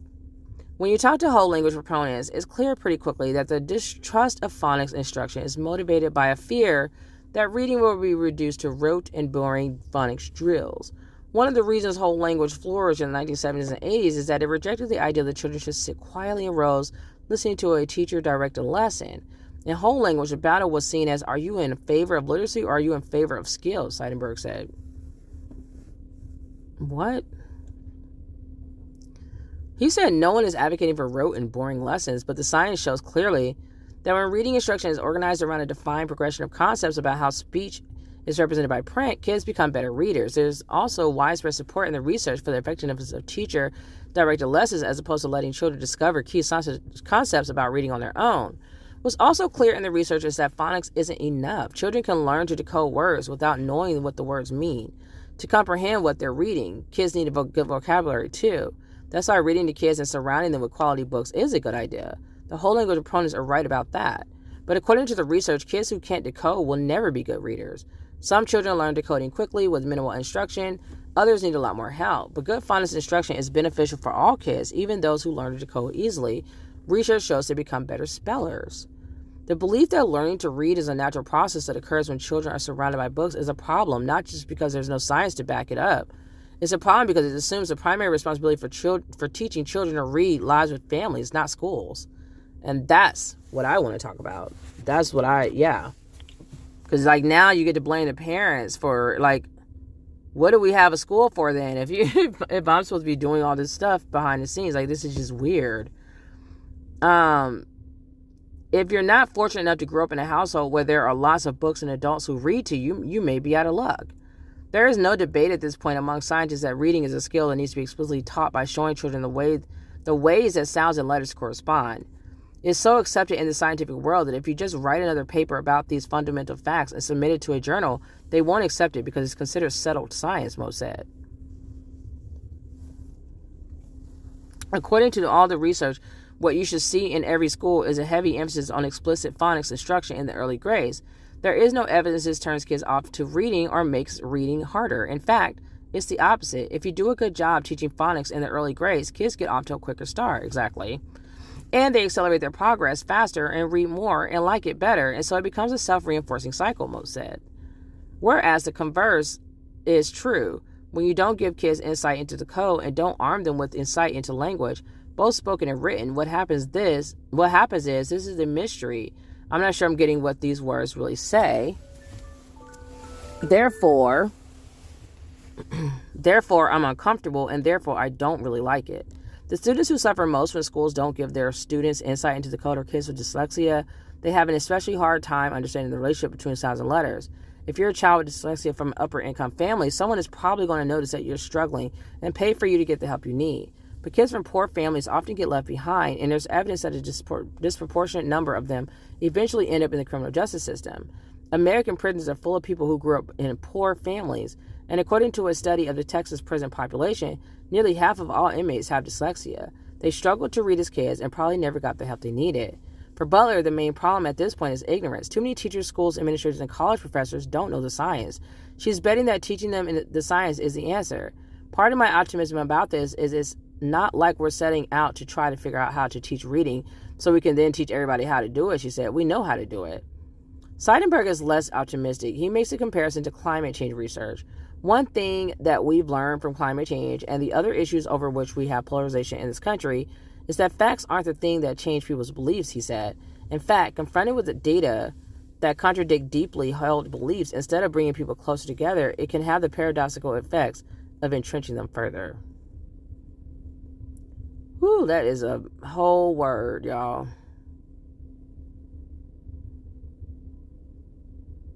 This is a whole word. Now, this parent says here, at the end of this article, I was just angry. Why are you finally finding this out exactly? We've known most of this for over 70 years, ever since Samuel Orton pointed out, and I'm paraphrasing here, these kids are not stupid, their brains work differently. You could try teaching them.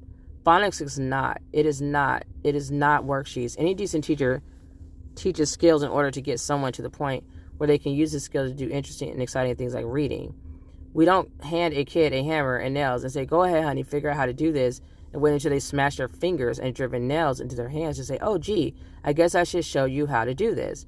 Not only is horse not the same as a pony, but when you get to college and hit an accounting textbook, guessing gets you a failing grade within 2 weeks.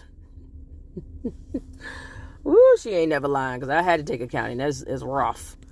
I know. I taught that student to read when she was 24 because no one ever bothered to teach her how to read. Read. Not guess. Not play silly games. Read so she could... Thank you. Silly games. That's what gentle parenting is. All this stuff. Silly games. That shit don't work. Like, you need to arm children with the tools they need to win in this world. Stop being goofy.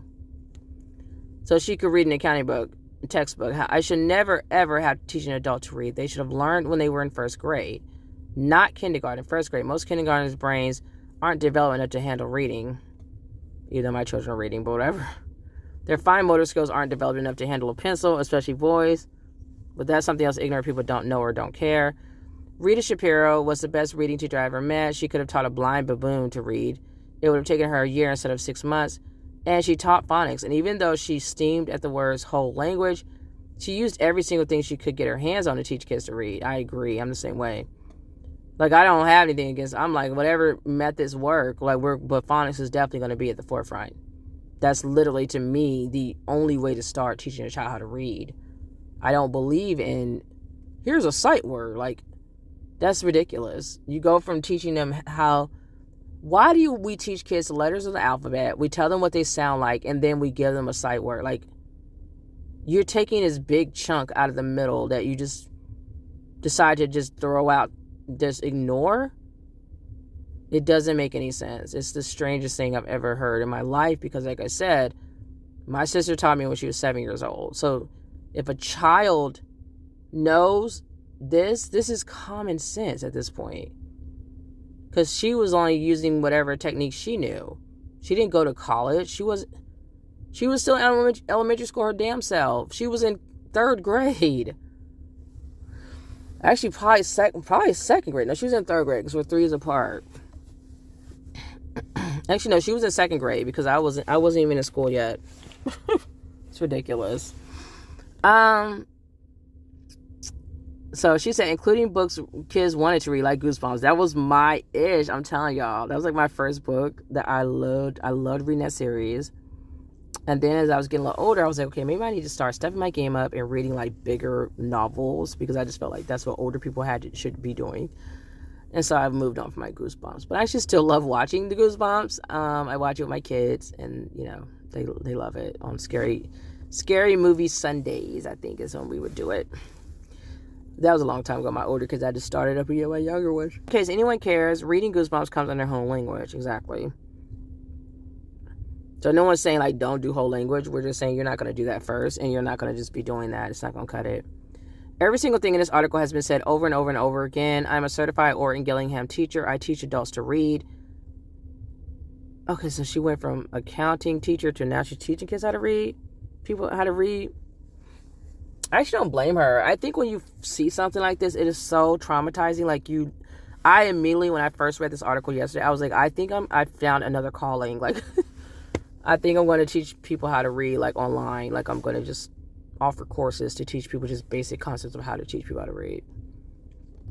Because I really don't think this is common knowledge. It's just scary. It's really scary because it's so important. Like, it's like people not knowing how to count, but expected to go make a lot of money. It's insane.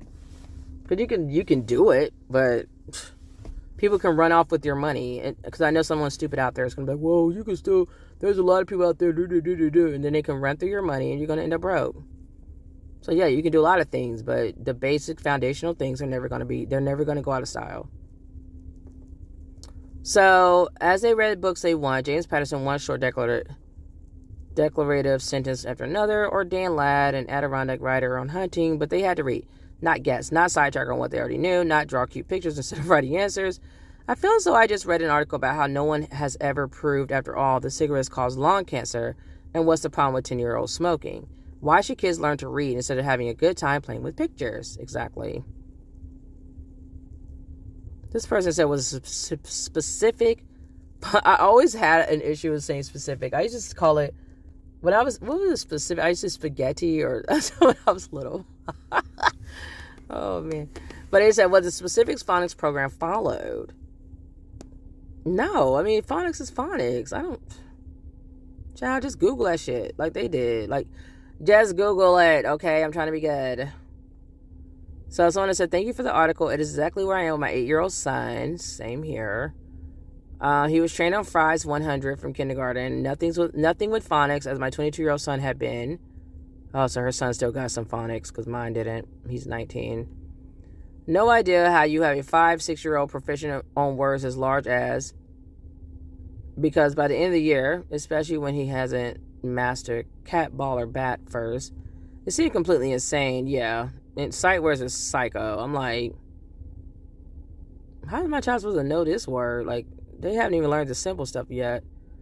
There did not seem to be classroom support lessons to fill in the gaps between cat and because.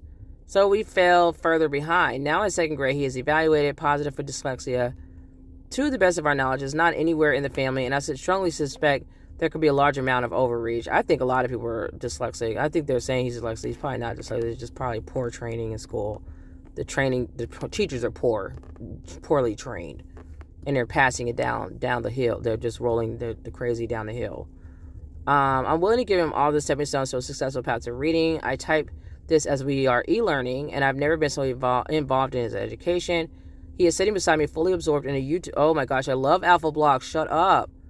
He's absorbed in a YouTube series called Alpha Blocks that is basically hooked on phonics. Yes, it is like the best freaking, man. When I tell y'all that little cartoon channel is so underrated, that little cartoon they've come up with, and I think it's on different channels, but my kids love it, is because we're still, like, of course, we're still getting our house together, but I do have my Leapfrog still.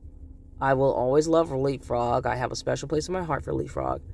But until we can get that together, Alpha Blocks is woo! I love it. I'm not going to let it go either. Like, we will switch between the two, because you want to keep kids engaged. You don't want them to get bored with stuff. But children do like some routine. Something they do like. They do like things to be repetitive sometimes, like reading the same book over and over. They're actually okay with it. And I think that's a good idea, too, when you're teaching them how to read. I do that with my 8-year-old. We'll read the same book over and over because he gets more comfortable with it. But I do think he is, like, he's being lazy about it. Because I definitely have taught him phonics, and I feel like he's just trying to, I feel like, not that he's just being lazy, but I feel like the school is teaching him the incorrect way to read.